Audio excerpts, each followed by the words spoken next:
The Edwardian dinner party may have been a parade of oysters, soups, roasts, fish courses and puddings, an edible marathon designed to prove that your host was richer than your host's cousin.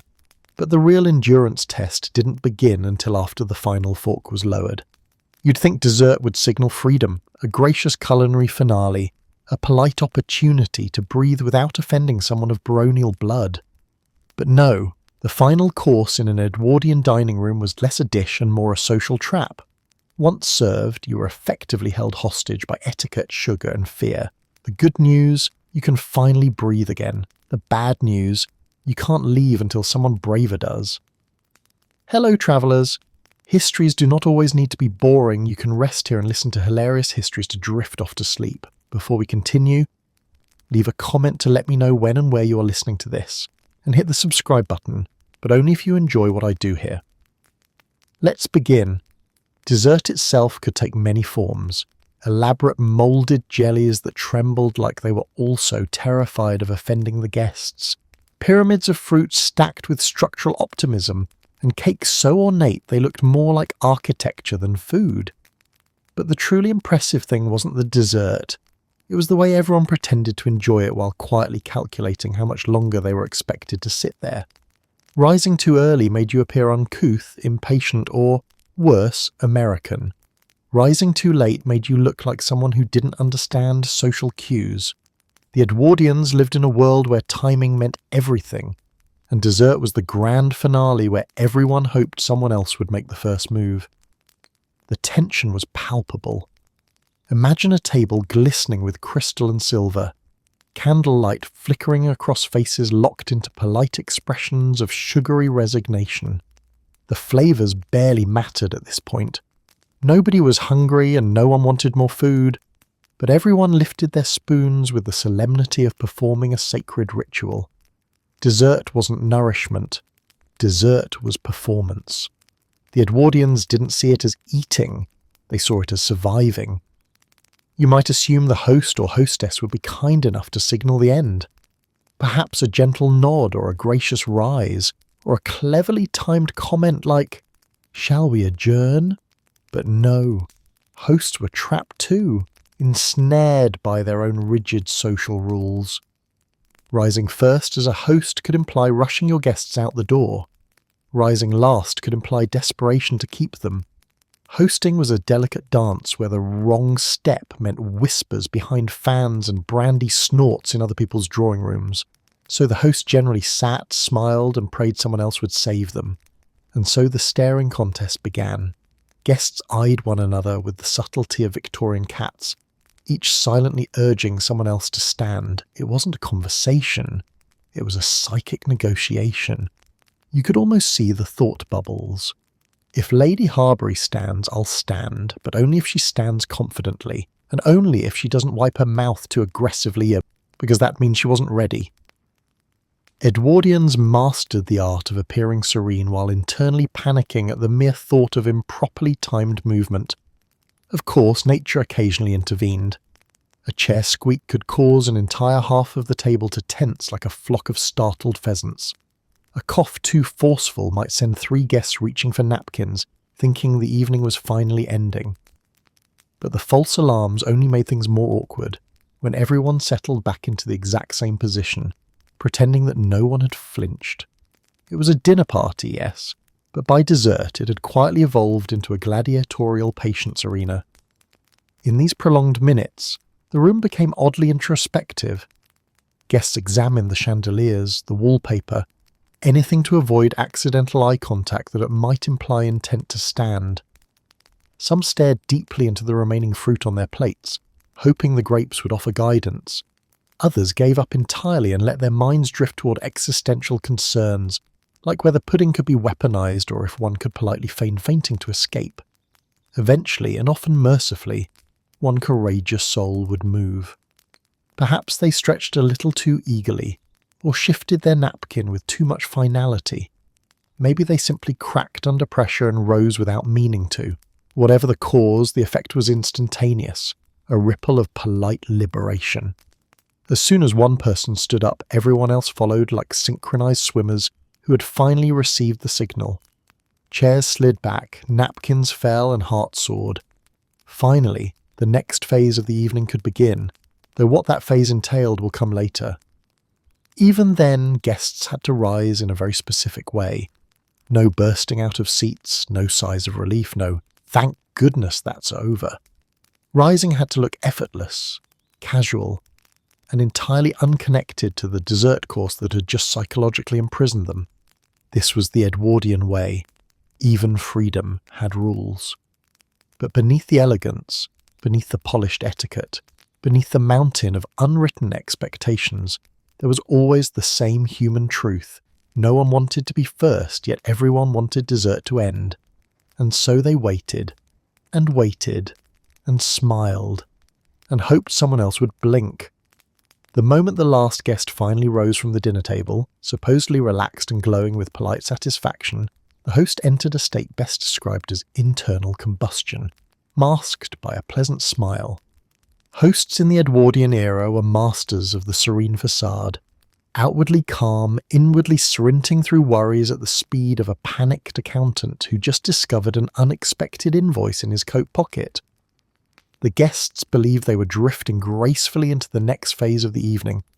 The host, meanwhile, was conducting a full-scale emotional and financial audit disguised as tranquility. The first crisis was always the money. Hosting a dinner party in this era wasn't just expensive, it was financially reckless, like setting fire to a stack of banknotes and calling it ambiance. As the guests left the dining room, the host mentally retraced every dish that had been served and imagined the cost floating above each plate like little haunted price tags. The soup? Imported ingredients. The roast? A small tragedy for the household fund. The dessert? Too beautiful to eat and too expensive not to. The good news? Your guests enjoyed it. The bad news? You may need to start locking your jewellery in case you have to pawn something later. But money was only the first item on the host's long internal checklist. More pressing, far more dangerous, was the question of impressions. Edwardian society functioned on a reputation the way lungs function on air. Even a perfectly executed dinner party left the host spiralling through dozens of microscopic concerns that could topple their social standing like an unstable souffle. Did Lady Grantham seem unusually quiet during the fish course? Did Lord Ashcombe's eyebrow twitch mean approval, or had the sauce been too audacious? Was the seating arrangement a triumph or a catastrophe? These questions whirled through the host's mind with the urgency of someone trying to remember whether they blew out the stove before leaving the house. And then there was the dreaded fish course, always the fish course. Every Edwardian host knew that fish was the easiest course to offend someone with, because fish had feelings. Not literal feelings, but social ones. Too bland, and you were considered timid. Too seasoned, and you were accused of continental pretension. Too warm, and your kitchen staff was lazy. Too cold, and your household was spiralling into decline.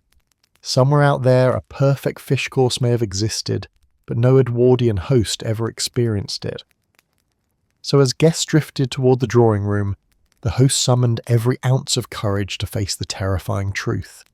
Did the fish betray them tonight? From the outside, hosts looked serene, floating from room to room with charming small talk lighting the path like a human chandelier. Inside, however, they were replaying the entire meal as though preparing testimony for an invisible jury made up of their most judgmental acquaintances. Did someone hesitate before complimenting the soup? Did the candles sputter too noticeably during the entree? Did anyone accidentally glimpse a servant rushing behind the curtains, thus rupturing the illusion that dinner had materialized from thin air instead of 14 exhausted human beings? Social panic thrived in these invisible corners, but the host had no choice but to maintain a buoyant smile. That smile was the true backbone of Edwardian hospitality, stretched across layers of anxiety like icing over a cake that was desperately trying not to collapse. Even the compliments, those soft, polite reassurances guests murmured after every course, were interpreted by the host with forensic intensity. "What a lovely pudding," said a guest. Translation in the host's mind: "Pudding adequate, but perhaps slightly over-garnished? Must investigate." "Such a delightful evening," said another. Translation: the evening was fine, but something was wrong. What was wrong? Find the flaw, locate the flaw. Meanwhile, the host's body was experiencing its own meltdown. The oppressive formality of Edwardian clothing didn't help. Beneath the immaculate tailoring were corsets straining, shirt collars cutting into skin, and shoes that pinch out of principle. Yet the host had to glide, never rush, never fidget, never display even the faintest sign that their spine was considering retirement. Hosting required stamina, and Edwardians treated it like a professional sport where sweating was illegal. The host also had to observe the guests with the sharpness of a bird of prey. Were they enjoying themselves? Were they drifting off? Were they plotting future social maneuvers? Hosts had to anticipate needs before they were voiced. More heat, less heat, more wine, less wine, a different conversational group, a tactful diversion if anyone began expressing an opinion too boldly. And all of this occurred while the host was still silently panicking over whether the floral centerpiece had looked too much like a funeral arrangement. Even the servants contributed to the quiet turmoil. A clumsy footstep, a misaligned plate or a tray held at the wrong angle were small details that could send the host into a private spiral. Not because they were cruel, but because Edwardian society was. A misplaced fork could become gossip. A poorly timed door could be interpreted as household disorder. Maintaining reputation required absolute precision from everyone in the house, all the time. Yet despite the panic, the host soldiered on with the unwavering grace expected of their role. Because in the Edwardian world, the dinner party wasn't just a social event. It was a performance, a test, and occasionally a minor emotional trial masked in candlelight and brandy. The moment the host finally signalled the end of dinner, whether by rising gracefully, pretending to admire a distant painting, or simply giving up and standing because their legs were starting to lose circulation, the guests prepared for what was arguably the second most choreographed ritual of the night. The grand, awkward migration from the dining room to the drawing room. This wasn't just walking, this was Edwardian walking, which meant it had rules, expectations, and an unspoken threat that if you did it wrong, someone would remember it forever. The transition had to look effortless, even though nothing about it felt that way. Guests pushed their chairs back with controlled gentleness, rising as though gravity was optional. A chorus of discreet throat-clearing drifted through the room, along with the polite rustling of napkins being folded with the solemnity of sacred scrolls. Everyone smiled, but it was the kind of smile that said, "We survived the meal, now we must survive each other." There was always a brief hesitation where no one knew who should move first, resulting in a few seconds of elegant chaos. Half steps, pauses, miniature bows, and the occasional collision between two people both determined to walk not too fast but also not too slow. The real twist came with the Edwardian rule of gender separation. As though reenacting a genteel wildlife documentary, the women glided toward the drawing room while the men strategically lingered in the dining room for after-dinner drinks. It was a social migration pattern and considered entirely normal at the time. A ritual divide where each group pretended not to enjoy the temporary escape from the other. Women drifted away in shimmering fabrics. Men remained behind with expressions that suggested they were just staying to discuss serious matters, even though half of the serious matters involved bragging about fishing trips. The women's procession resembled a slow silken river. They moved in clusters of polite whispering, each group adjusting their posture with the delicate calculation of someone aware that observers were everywhere. Their departure was meant to be graceful, so no tripping, no rushing, and definitely no visible signs of relief that they could finally loosen their facial expressions. The good news, you're finally free from the dining room's chair-induced numbness. The bad news, now you must glide like an angel who never experiences joint pain. Meanwhile, the furniture of both rooms played a critical role in the migration. The Edwardian drawing room was not arranged for spontaneity. It was arranged for something far more complicated. Civilized loitering. Chairs appeared to be placed casually, but were in fact arranged according to an invisible geometry of social accessibility. No two chairs pointed directly at each other. Too confrontational. No sofa was placed for reclining. Too relaxed. bordering on indecent. Every seat offered the opportunity for conversation without demanding it, a delicate balance of invitation and evasiveness. Moving into such a room required an awareness of its choreography, because choosing the wrong chair could signal all sorts of unintended social meanings. The men, on the other hand, remained behind just long enough to avoid suspicion of rushing. They adjusted their waistcoats, pretended to admire the table's floral arrangement one last time, and exchanged brief knowing nods that meant, "Now we can finally unclench." But they too had to exit eventually, and when they did, they formed their own migration line, slightly slower, slightly looser, and smelling faintly of the cigars waiting for them in the adjacent room. The key was to follow the ladies with the appearance of noble responsibility, not desperation. Walking toward the drawing room felt like entering a new stage play where everyone had suddenly switched roles. In the dining room, guests were anchored, seated, structured, trapped by formality. But in the drawing room, movement was allowed again. Talking was allowed again, breathing calmly was allowed again. The challenge now was selecting the right space to occupy. Too central and you looked attention-seeking. Too cornered and you seemed standoffish. Too close to refreshments and you risked being mistaken for someone with a suspicious interest in the pastries. Even the lighting contributed to the atmosphere of social possibility. The dining room had been illuminated with formality in mind. Candles, chandeliers, everything bright enough to judge the cutlery. But the drawing room offered softer, gentler lighting. Lamps shaded with fabric, hearths glowing, touches of warm colour, meant to transition people from rigid etiquette into the appearance of casual conversation. It was interior design explicitly crafted to manipulate mood, though no one would ever admit it. The arrival itself played out like a slow swelling of polite sound. At first, there was only the faint rustle of dresses. Then came the soft interactions, the half-laughs, the light tapping of a teacup being set onto a saucer. Guests arranged themselves like decorative objects placed intentionally throughout the space, each trying to appear naturally positioned rather than socially calculating, which they absolutely were. Even in the drawing room, people moved cautiously, aware that their seating choices, posture, and conversational openings all broadcast silent messages.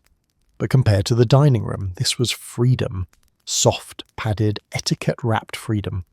Once the women drifted into the drawing room, a transformation occurred so subtly that no Edwardian etiquette manual could fully capture it. The dining room had been a battlefield of posture and patience, but the drawing room, for the women at least, was a sanctuary laced with danger. It was the place where gloves came off metaphorically, but gossip came out absolutely unapologetically.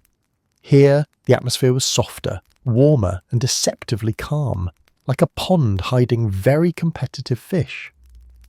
The good news, you're with friends. The bad news, they're also your competition. The first ritual was settling into seats with the kind of graceful choreography one might expect from a flock of swans trained at finishing school. No woman simply sat. She arranged herself, letting her skirt fall in elegant folds, adjusting her gloves, ensuring her jewellery caught the lamplight at precisely the right angle. Once everyone was positioned in their chosen social environment, the real work of the evening began, the subtle yet power-infused dance of Edwardian femininity. Gossip was the opening act, but Edwardian gossip was a refined art form, delivered with precision and sugar-coated venom. It began innocently enough. "So lovely to see Lady Winslow tonight, wasn't it?" A statement that could be interpreted 3 different ways depending on tone, eyebrow angle, and the number of seconds spent on the word lovely. Sometimes the gossip wasn't even spoken aloud. It was exchanged in glances, small exhales, or the universally understood gesture of adjusting one's fan to hide a knowing smirk. This was conversation as chess, only the queens moved silently. Embroidery often appeared during these moments because it served multiple purposes. First, it gave women something to do with their hands, preventing awkward idle fidgeting. Second, it made them appear industrious and serene. And third, perhaps most importantly, It allowed them to conceal social warfare behind a veil of domestic innocence. A woman could embroider a flower while casually dismantling someone's public reputation, one delicate stitch at a time. Her gown was quite daring, she might murmur, eyes fixed on her needle. Translation: her gown was a catastrophe, and we all know it. The beauty of embroidery was that no one could accuse you of malice while you were literally sewing daisies. But sewing wasn't the only test of character. At some point, someone, usually a well-meaning but socially ambitious hostess, would gesture toward the piano. Suddenly the room tensed. The piano was not a musical instrument so much as a battlefield of expectations. If you declined to play, you risked appearing unaccomplished. If you accepted, you risked revealing your musical skills were built on enthusiasm rather than talent. Many women trained for years to navigate this exact moment. Sit gracefully, play passably well, and finish before anyone suspected you were starting to sweat. Those who didn't play watched with polite expressions, offering compliments so precise and strategically delivered they could be used as diplomatic tools. "How charming your playing is" meant, "I didn't know wrists could tremble like that." "Your touch is so expressive" meant you nearly murdered that sonata, but we shall pretend otherwise. Compliment battles erupted quietly across the room, each woman trying to outpraise while also outplaying the other. It was a competitive sport wrapped in velvet.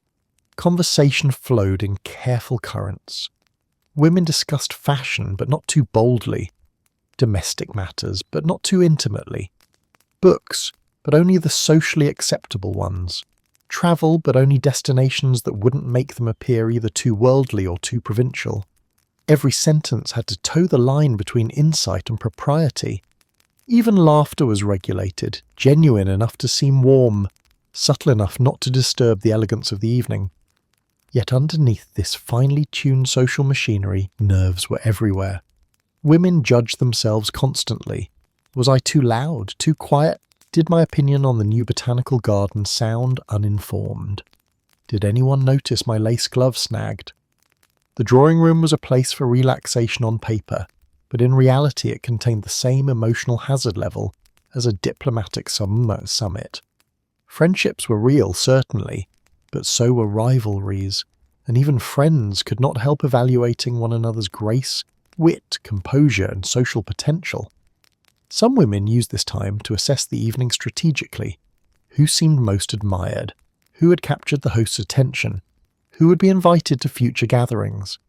Social mathematics happened in everyone's head, performed silently between sips of tea. This was the Edwardian world. Each gathering was an audition for the next. Yet there were moments of genuine warmth too. Subtle encouragement, shared jokes, soft commiseration over tight corsets or the burden of social expectations. These glimpses of authenticity were precious, offering small reminders that beneath all the layers of etiquette and competition, the women shared a life shaped by the same pressures. Still, no moment lasted long without slipping back into performance. The drawing room was a theatre where everyone acted, where every tilt of the head or lift of the eyebrow carried meaning. Even silence had weight. And yet, despite the nerves and the rivalry, women navigated it all with practiced grace, creating a world that looked effortless even while it demanded constant, exhausting attention. While the women drifted toward the drawing room in a shimmering cloud of perfume and perfectly measured steps, the men remained behind in the dining room for a ritual that Edwardian society insisted was very serious and respectable, despite the fact that half of its participants were already 3 glasses deep and debating whether the roast had been slightly overbrowned. The men's retreat after dinner was marketed as a space of masculine dignity, intellectual conversation, and sober refinement. In reality, it was a smoky bunker where questionable opinions flourished like Victorian ferns. The atmosphere shifted the moment the women exited. The polite stiffness that had dominated dinner loosened, as though someone had secretly unscrewed the bolts holding the gentlemen upright. Waistcoats relaxed. Shoulders slumped a fraction, and expressions changed from civilized guest to man who is finally allowed to breathe without fear of misusing a dessert spoon. The good news, you can now enjoy a cigar. The bad news, you're about to inhale enough smoke to age a decade in 20 minutes. Cigars emerged as the centerpiece of this transformation. Boxes were opened with ceremony, as though announcing the arrival of a visiting dignitary. Men selected cigars with the gravity of diplomats signing treaties, tapping them gently, as if coaxing out the spirit of good conversation. Lighting them was equally theatrical. Matches struck, flames flickered, and suddenly the dining room resembled a foggy train station in early winter. The haze carried notes of tobacco, brandy, and the faint aroma of self-importance. The drinking intensified too. Brandy glasses clinked with an enthusiasm rarely seen during dinner, where everything had to be sipped as delicately as if one were tasting liquid etiquette.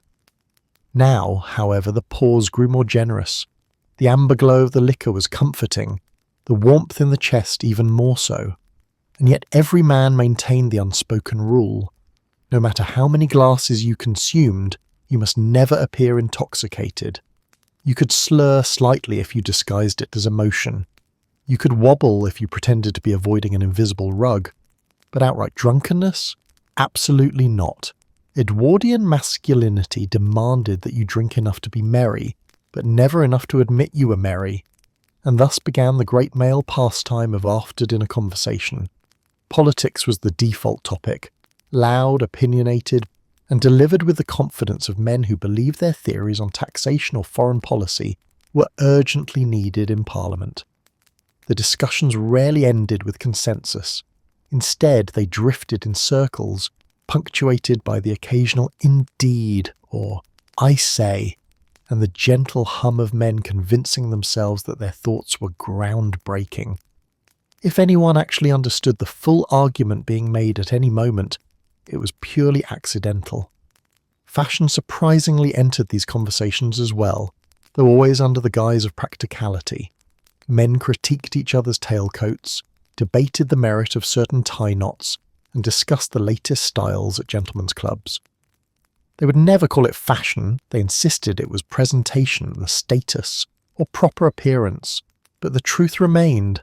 Some of the most spirited post-dinner debates involved waistcoat lapels. If any of the women had overheard, they would have immediately recognized the familiar cadence of gossip, only with more cigar smoke and fewer embroidery needles. Speaking of gossip, men were far from immune to it. They simply repackaged it in masculine phrasing. Instead of whispering, they leaned back in chairs and pretended to analyse personalities the way generals analyse troop movements. "Did you observe Lord Beresford tonight?" one might ask. His remark seemed unusually direct. Translation: he's had a rough week, and his tailoring is getting sloppy or obscene.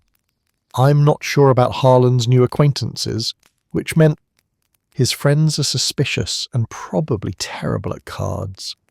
The difference between male and female gossip in the Edwardian world was mostly volume. Women traded whispers, men traded proclamations. Then came the clubs, a sacred topic. Clubs were where men escaped domestic life, assessed their own importance, played billiards, and claimed they were networking while mostly sitting in leather chairs. After-dinner conversations often revolved around who had been admitted, who had been blackballed, and who had embarrassed himself last Tuesday by falling asleep during a debate about naval funding. Clubs were emotional ecosystems, and every man had strong opinions about them. Too stuffy, too modern, too noisy, not prestigious enough, full of dreadful food. There was always something to critique, and critique it they did. In these moments, the dining room became a comfortable echo chamber of masculine identity. The men bonded through shared interests, territorial opinions, and the ability to pretend their brandy consumption was entirely intentional. Yet beneath all the bravado, there was an unspoken acknowledgement that this ritual was as performative as anything the women were doing in the drawing room. They were acting out a version of themselves society expected. Cultured, assertive, worldly, even if inside they were wondering whether their cigar ash would fall onto their trousers. Eventually the time came to rejoin the ladies, which required a complex emotional shift. reassembling composure, smoothing lapels, clearing smoke from throats, and preparing to appear civilized once again. The transition back was almost as dramatic as the moment they had been left alone. For the Edwardian servants stationed below stairs, the end of dinner upstairs was not an ending at all. It was the moment the true chaos began. When the last guest stood and drifted toward the drawing room, the dining room transformed from a stage of elegance into a battlefield of abandoned cutlery, half-melted candles, sauce splatters, and emotional residue.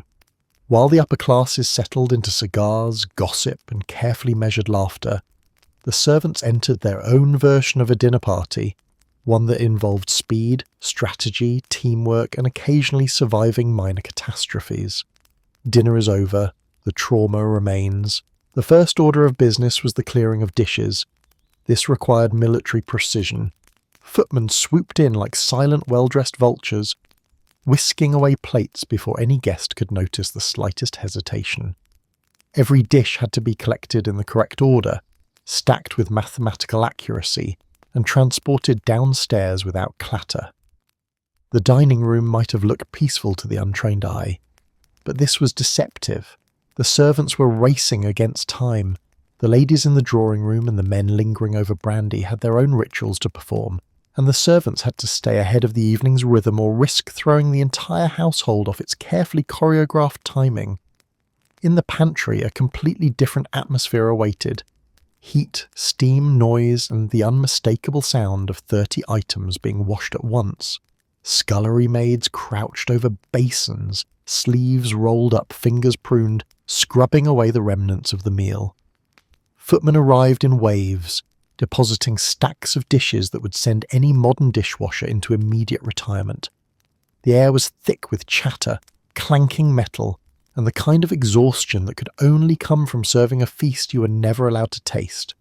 And that's when the real fun began, the evening's review. Servants had the remarkable ability to maintain absolute decorum when guests were present, then immediately launch into spirited commentary the moment the dining room door closed. Who talked too loudly? Who refused to look at their waiter? Who snapped their fingers for more wine? Guests were unofficially ranked by a combination of behaviour, attitude, and the number of times they made a servant's job harder. Somewhere in every pantry was an invisible scoreboard, and tonight's winning offender would be discussed for days.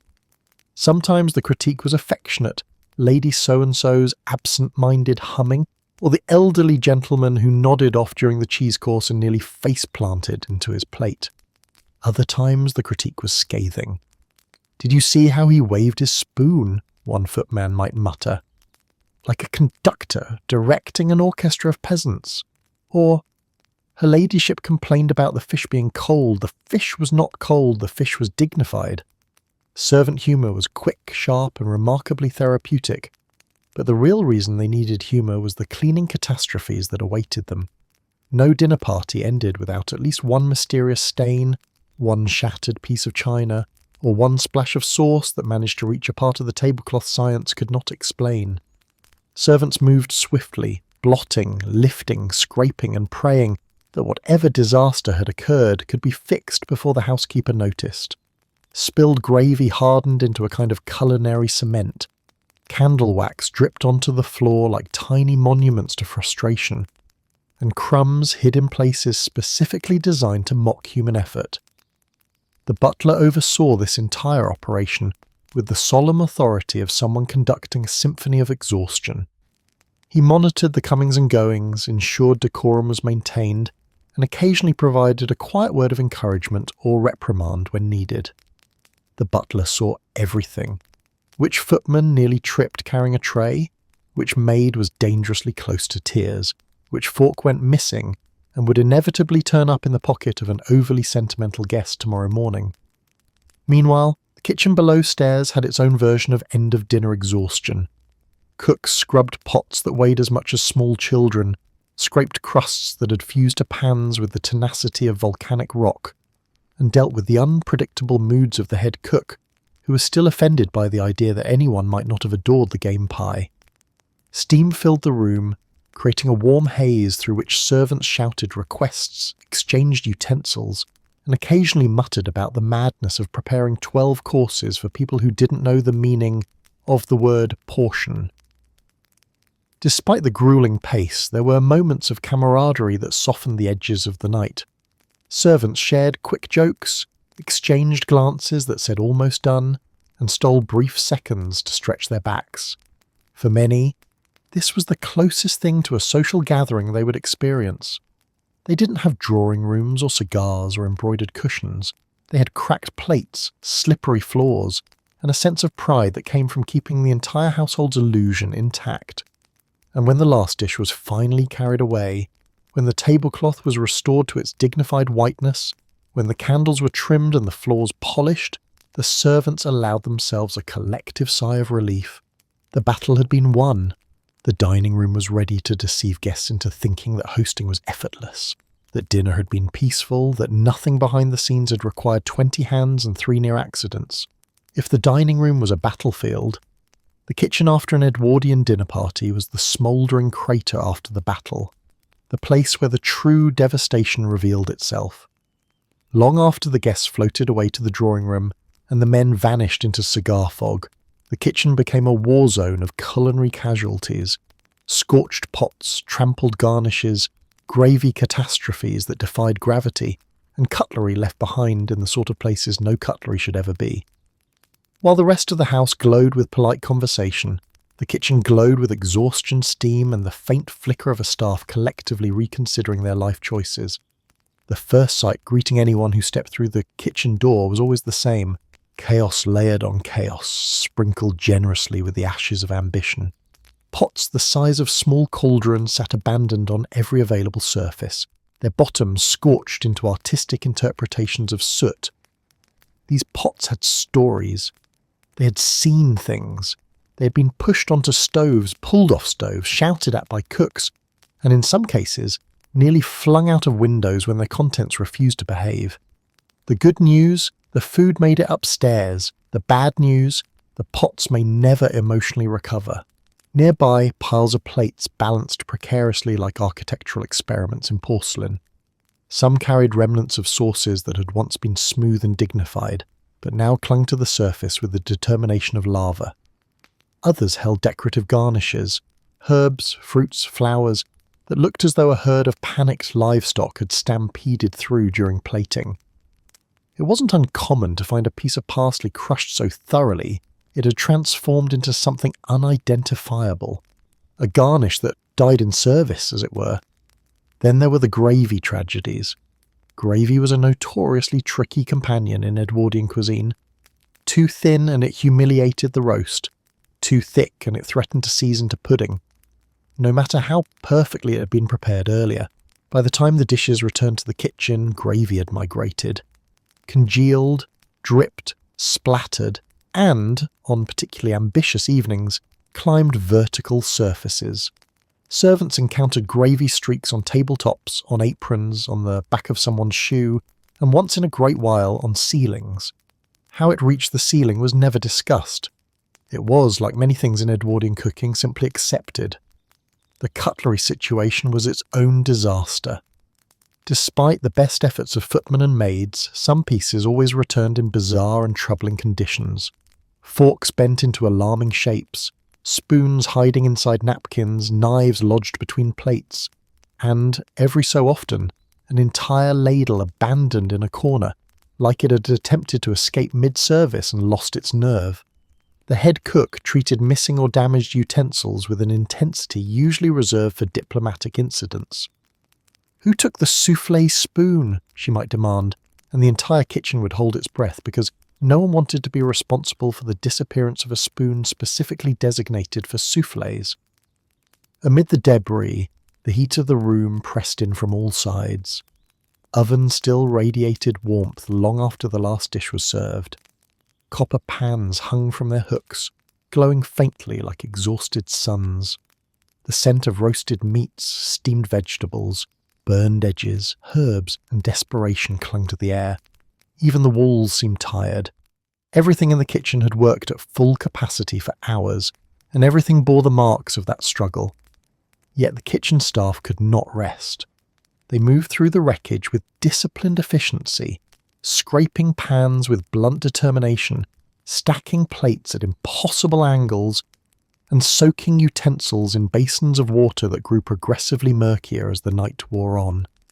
Scullery maids, half-drenched and wholly exhausted, scrubbed with mechanical focus, their arms moving in the steady rhythm of people who knew the job would not end until everything sparkled like the guests believed it always did.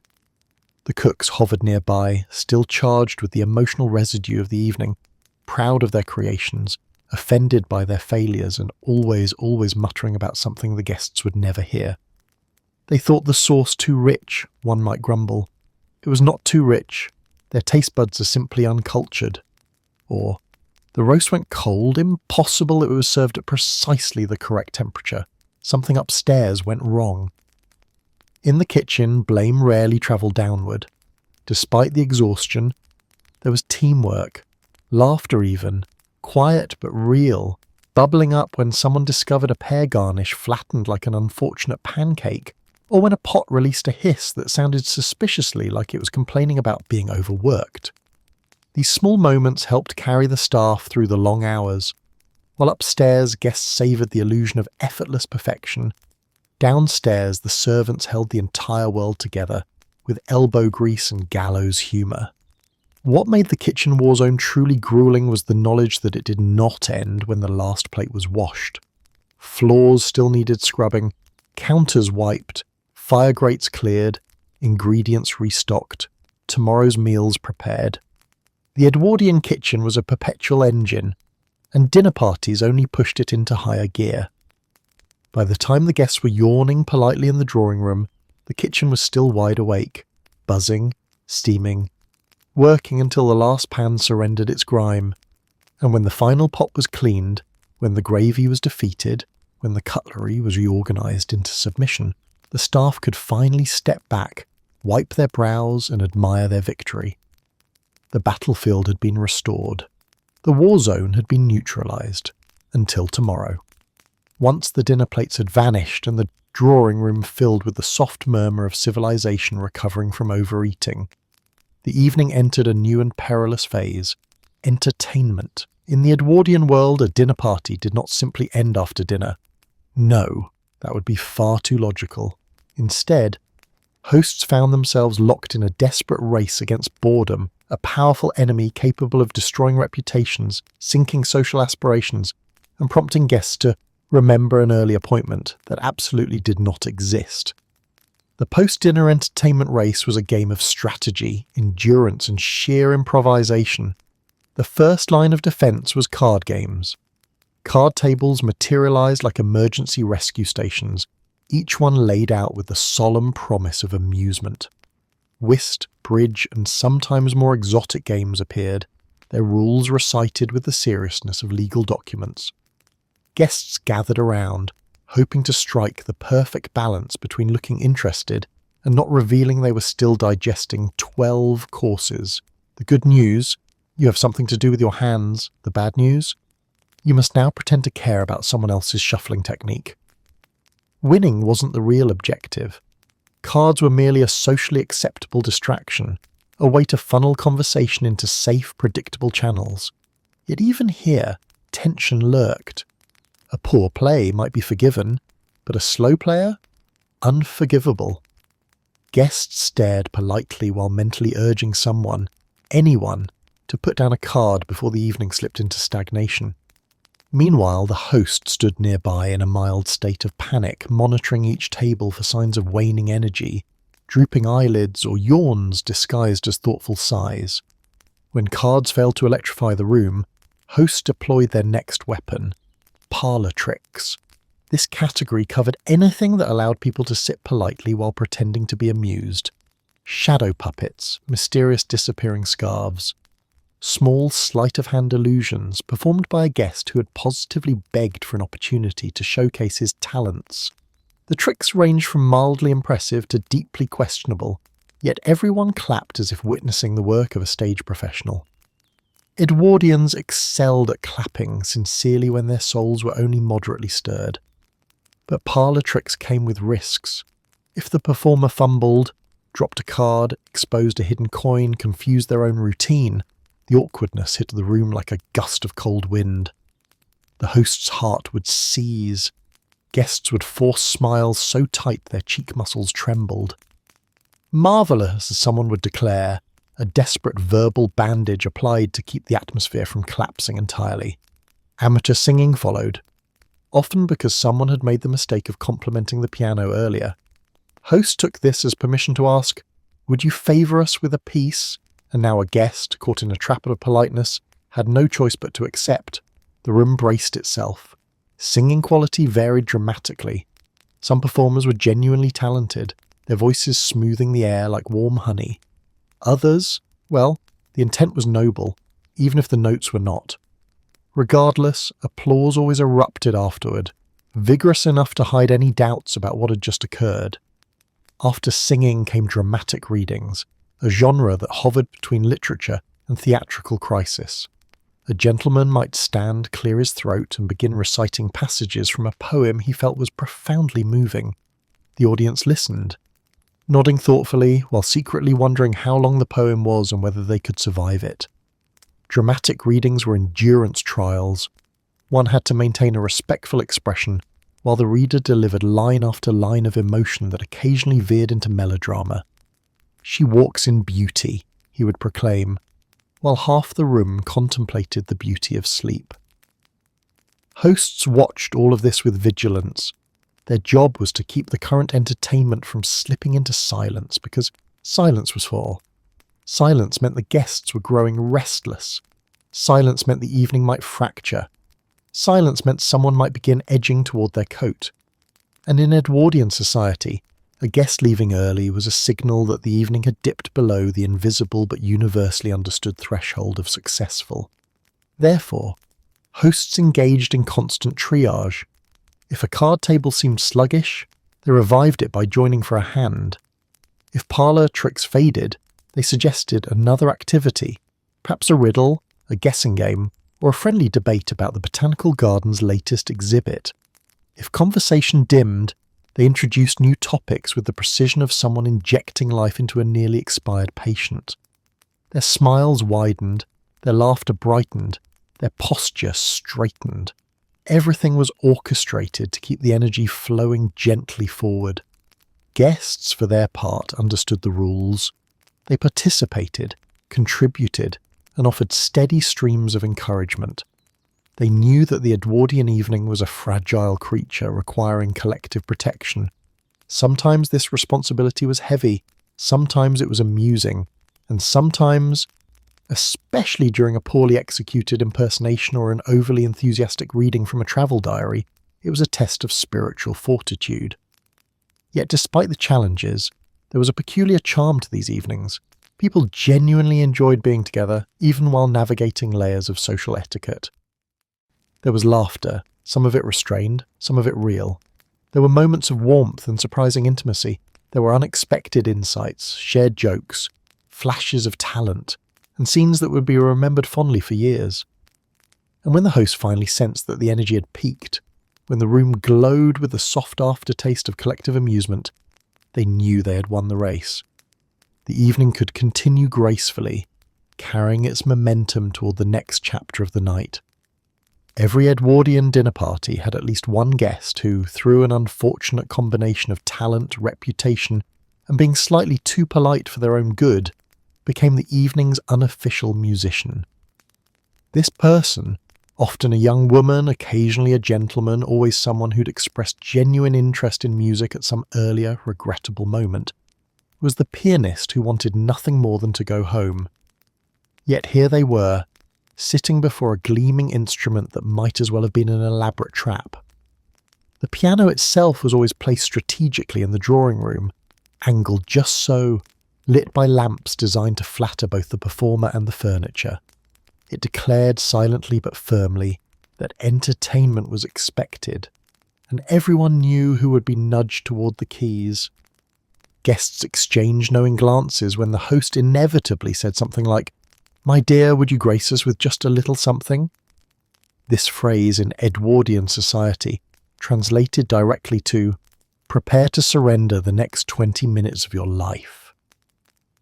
The pianist rose with the kind of reluctant grace seen in people volunteering for tasks they absolutely did not want to do. The other guests responded by settling into attentive positions, back straight, expressions polite, hands folded, ready to perform their own roles in this ritual. The good news, you're providing the evening's cultural enrichment. The bad news, you cannot leave, escape, or pretend to faint without causing a scandal. Sitting at the piano was a tense experience. The performer had to adjust their skirt or coat, clear their throat in a dignified manner, and select a piece that would neither bore the audience nor overwhelm them. Too simple, and people would whisper that your lessons were going poorly. Too complex, and you risked slipping on the keys, thus entering the annals of dinner party humiliation. It was a balancing act performed under the heavy pressure of 100 years of musical expectations. Then came the audience, the silent judges. They weren't malicious, but they were unquestionably observant. As the pianist lifted their hands, the room hushed in a way that felt spiritual, but was really just anticipation mixed with fear. The pianist could practically hear the unspoken thoughts. Will she hit the high notes? Will he remember the tricky middle section? Will this piece last longer than the dessert course? The performance began, each note sending ripples through the room. Some listeners genuinely enjoyed the music, their faces softening as the melody carried them into gentle reverie. Others were pretending to enjoy it, wearing expressions so strained they looked as though they were silently arguing with themselves about whether they could get away with shifting in their chair. A few stared at the pianist's hands, impressed or alarmed depending on how accurately those hands struck the appropriate keys.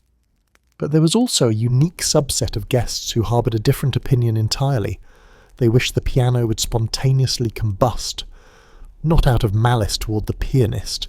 No, the pianist was lovely, but because they'd already endured multiple rounds of entertainment and were now sinking into the soft cushions of fatigue.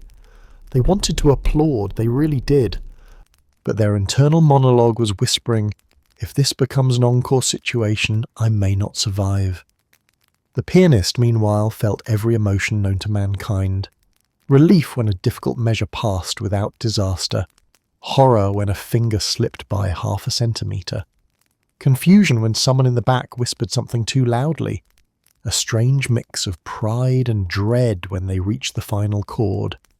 And above all, the desperate hope that this performance would satisfy the host enough to eliminate the possibility of being asked for just one more.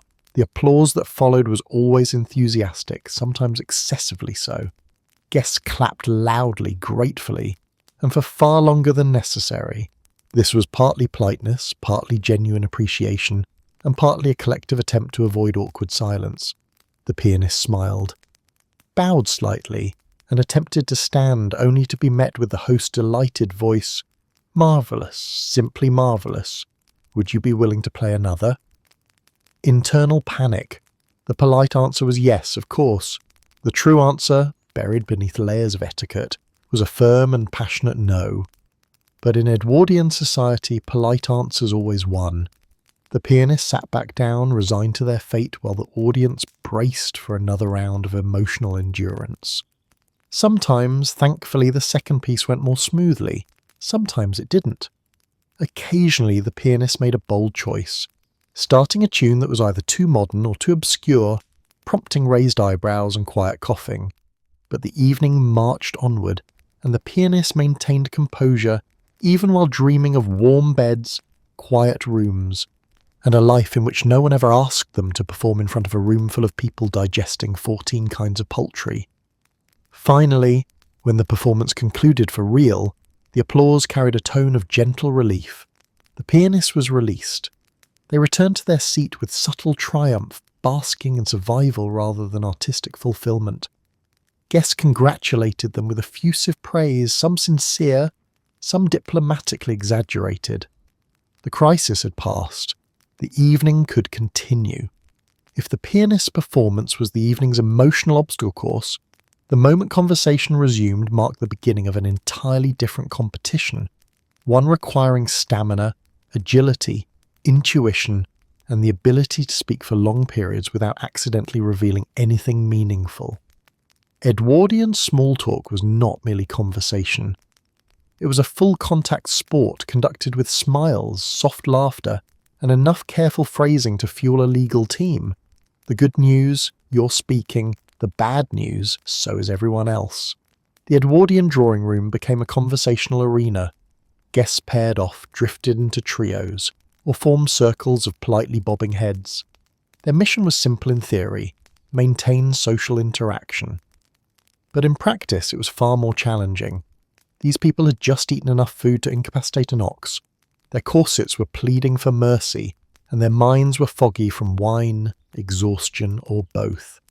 And yet somehow they had to hold conversations that sounded elegant, delightful, and sufficiently shallow to avoid scandal. Small talk dominated the space like an overbearing chaperone.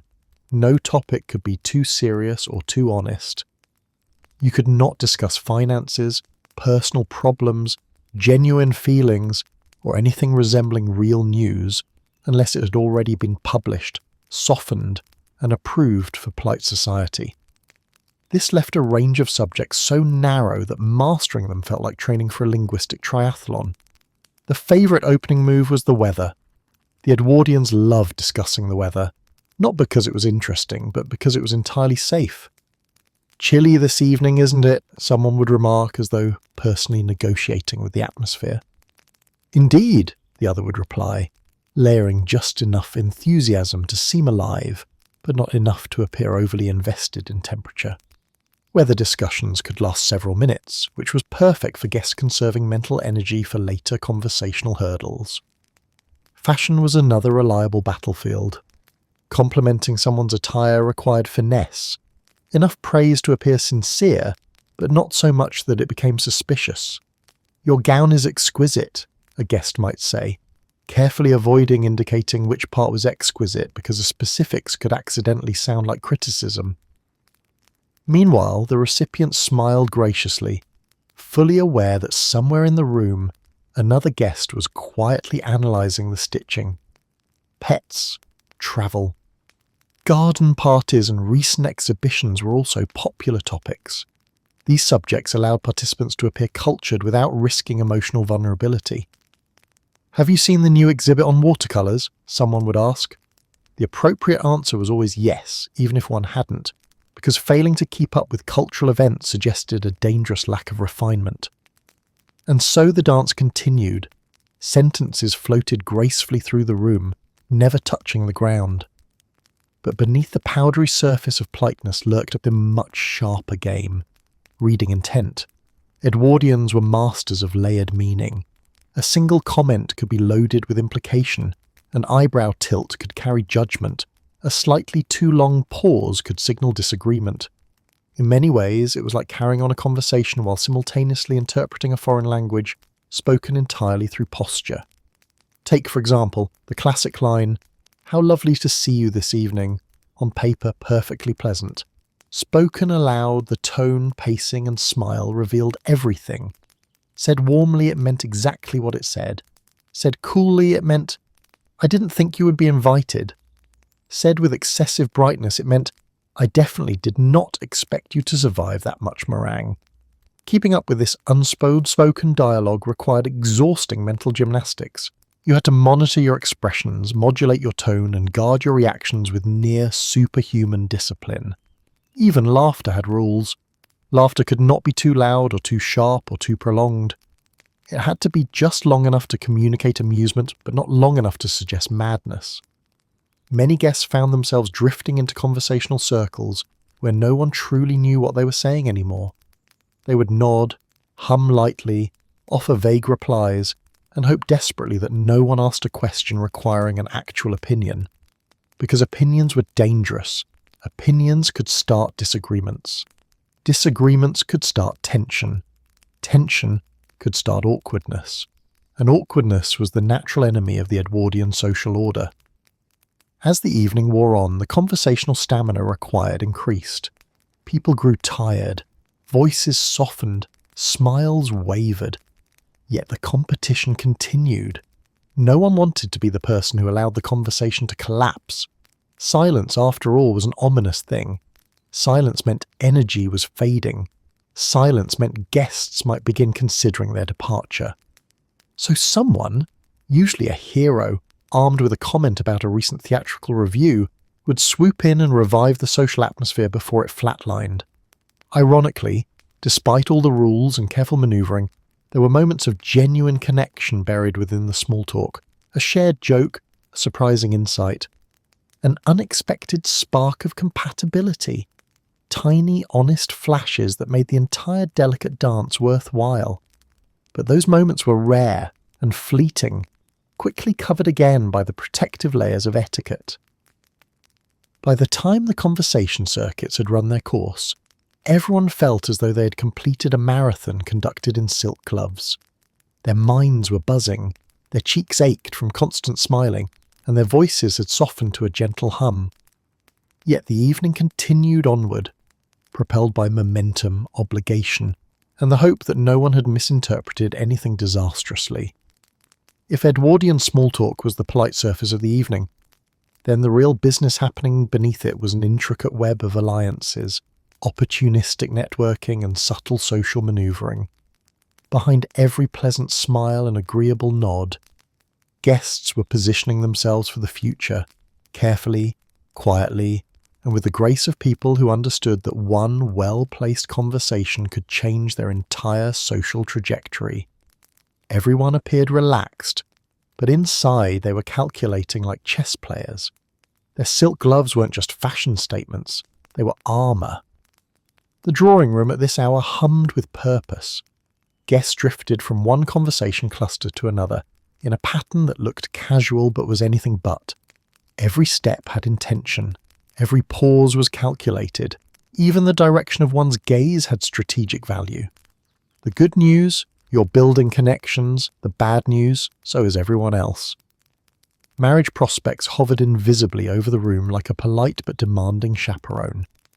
Young women examined potential suitors with the caution of people inspecting fragile antiques, admiring them, yes, but also evaluating their long-term usefulness. Men performed the subtle rituals of appearing confident but not arrogant, charming but not flirtatious, financially stable but not boastful. Courtship in Edwardian society operated on a subtle code, and dinner parties were prime matchmaking territory. A well-timed compliment about someone's reading taste or piano playing could plant the seeds of a future engagement, or at least secure a promising dance invitation at the next ball. But not all alliances revolved around romance. Some were about power, influence, or the art of staying relevant. Older guests surveyed the room for rising stars, hoping to link themselves to emerging families or fashionable influencers before others did. Younger guests gravitated toward those with connections, people who could open doors to exclusive clubs, high society gatherings, or whispered about cultural circles. Networking was the silent currency of Edwardian evenings. You couldn't see it, but every gesture was a deposit or withdrawal. The conversations themselves often masked deeper motives. A guest might say, "Have you travelled recently?" while internally thinking, "Tell me about your family's fortune." Another might ask, "Do you know the Montague sisters?" while actually assessing whether your social orbit overlapped with theirs. Knowledge was power, but information gathering had to appear effortless. Asking too many questions too quickly looked suspicious. Asking none made you seem dull. The sweet spot was conversational charm with just enough curiosity to appear genuinely interested in the other person's life. Laughter served as social lubrication. Guests pretended to laugh at jokes they didn't understand because not laughing was risky. You didn't want to appear humorless, nor did you want to signal that you hadn't followed the story. So people laughed with quiet enthusiasm, even when the joke was incomprehensible, overly long, or delivered by someone who had already consumed more brandy than advisable. Edwardian humour was often subtle, layered with references and inside knowledge. Missing the point was a common hazard. The polite solution was to chuckle anyway, and hope no one asked for your thoughts. Favours were another layer of the evening's negotiation. People sought introductions to influential acquaintances. They hinted at business opportunities or philanthropic ventures. They dropped references to upcoming events that hinted they might extend invitations, if the social winds blew favourably. Hosts observed these exchanges with satisfaction. A well-attended dinner party was meant to facilitate such connections. A host might even subtly steer two guests together, hoping their combined social value might reflect well on the household. Reputation management was the backbone of the entire affair. Guests subtly reinforced their own prestige with carefully crafted anecdotes, stories about vacations, art collections, garden accomplishments, or unfortunate mishaps involving servants that somehow painted them as charming rather than careless. They avoided sounding boastful, but they also avoided sounding ordinary. The trick was to shine just enough to be memorable without blinding anyone with an excess of self-importance. At the edges of the room, introverts executed their own survival strategies. Some anchored themselves near bookshelves, nodding sagely whenever someone wandered close enough to engage. Others positioned themselves near plants or windows, using the illusion of fresh air or botanical interest as camouflage.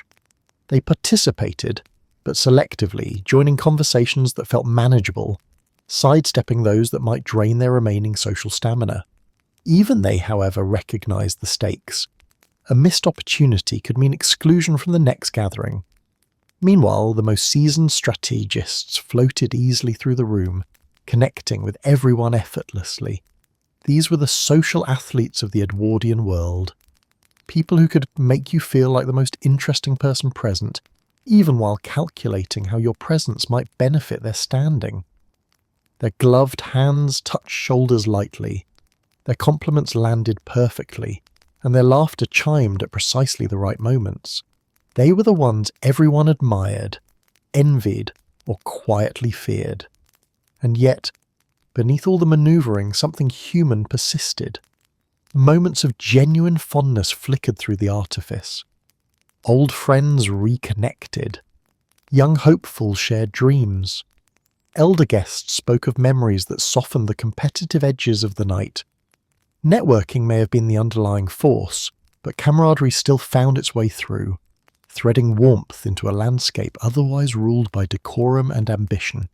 By the time alliances had been formed, prospects informally evaluated, and social debts quietly established, the evening had blossomed into an intricate tapestry woven by countless whispered strategies. By the time the evening slipped into its fourth hour, Edwardian fashion, so pristine, so elegant, so meticulously assembled earlier hour in the night, began to mutiny. The gowns, the corsets, the sharply tailored coats, the high collars, the heeled shoes, all of them entered a phase of quiet rebellion. What looked flawless at 7 p.m. became a coordinated assault on the human body by 11. No etiquette manual warned you about this stage. No fashion magazine admitted it existed. Yet every guest fought the same silent battle, how to maintain dignity while their clothing attempted to sabotage them. Corsets were the first offenders, designed to shape a structure and strangle the torso into socially approved geometry. They worked tirelessly throughout dinner to keep everything in its proper place. But by late evening, the corset's enthusiasm grew threatening. It squeezed, it pinched, it reminded its wearer that breathing deeply was an activity for simpler folk. Women maintained serene expressions, but behind those polite smiles was a chorus of internal pleading. Just hold it together until the carriage arrives. Just a little longer. Some attempted subtle relief. A strategically deep inhale here, a tiny shift there, micro movements intended to loosen the garment by sheer force of will. Others slipped discreet glances toward the powder room, mentally calculating whether they could vanish for 3 minutes without attracting the attention of the entire social order. Powder rooms were more than places to fix one's face. They were war bunkers, sanctuaries where one could unhook a hidden clasp, adjust a rebellious strap, or whisper an exhausted prayer to the gods of haberdashery. Shoes launched their own campaign. Edwardian footwear was designed by people who clearly disliked feet. Heeled shoes narrowed toward the front, squeezing toes together like they were applying for shared housing. Women wore them because fashion demanded it. Men wore polished leather shoes that grew increasingly unforgiving as the night progressed. By the 4th hour, every step felt like signing a treaty with pain. The good news, you look astonishing. The bad news: your toes are reconsidering their allegiance to your body. Men endured a different set of torments. Their collars, starched to architectural rigidity, began to soar gently at their necks. Shirts pulled across shoulders in ways that implied the wearer had expanded significantly since dinner. Waistcoats tightened as though participating in some form of slow, vengeful embrace. And though men prided themselves on not fidgeting, by this stage of the night the room was full of gentlemen subtly angling their heads or stretching their necks as if contemplating philosophical questions. In reality, they were trying not to be decapitated by their own collars. Buttons, especially hidden ones, played a particularly mischievous role. Men often fastened their clothing in ways that created the smooth, sleek silhouette expected by society. But fashion designers of the era took a certain pleasure in placing vital buttons in illogical, unreachable, or structurally critical areas. As the evening wore on, stomachs expanded slightly thanks to 12 courses. Fabric fatigued and buttons became tiny, ticking time bombs. At least 2 men in every room were secretly unbuttoning something. Not scandalous things, just a discreet release of a chest button beneath the waistcoat, or a loosening of the top trouser clasp, or a quiet adjustment of suspenders that had declared mutiny. This was done with the utmost care, of course. A gentleman couldn't be seen tugging at his clothing. Instead, he perfected manoeuvres like adjusting the cufflink, actually relieving pressure on the collar, or examining the watch chain, which involved gently unfastening a hidden button and praying it didn't pop loose with audible force. Women had their own version of this, a moment when, despite centuries of etiquette training, the need to breathe trumped the need to appear ethereal. A brief trip to the powder room allowed them to discreetly loosen a corset string or shift the boning so it no longer pressed directly into a rib. Of course, they emerged appearing even more graceful than before, because nothing displayed social mastery like disguising suffering. Even accessories betrayed their wearers. Jewellery that had felt perfectly balanced earlier now began tugging uncomfortably at lobes and necklines. Hairpins loosened at the worst possible times, prompting women to execute micro-adjustments mid-conversation without disturbing a single curl. Fans, gloves, tiaras, everything shifted, pricked, or threatened to malfunction. Maintaining poise under these conditions was nothing short of heroic, and through it all, the guests pretended nothing was amiss. They shifted weight subtly from foot to foot. They leaned casually against furniture. They sat and rose with choreographed restraint, making sure not to trigger a wardrobe catastrophe. Every movement became a negotiation between dignity and physical survival. Hosts, of course, knew exactly what everyone was enduring. They had experienced it themselves. But part of Edwardian hospitality involved maintaining the illusion that the evening was effortless, that no one's clothing was attempting to murder them from the inside. So hosts offered softer chairs, refreshed drinks, and gently paced activities to keep discomfort from transforming into panic. Despite the torment, there was something undeniably impressive about the whole scene. These guests endured discomfort with elegance.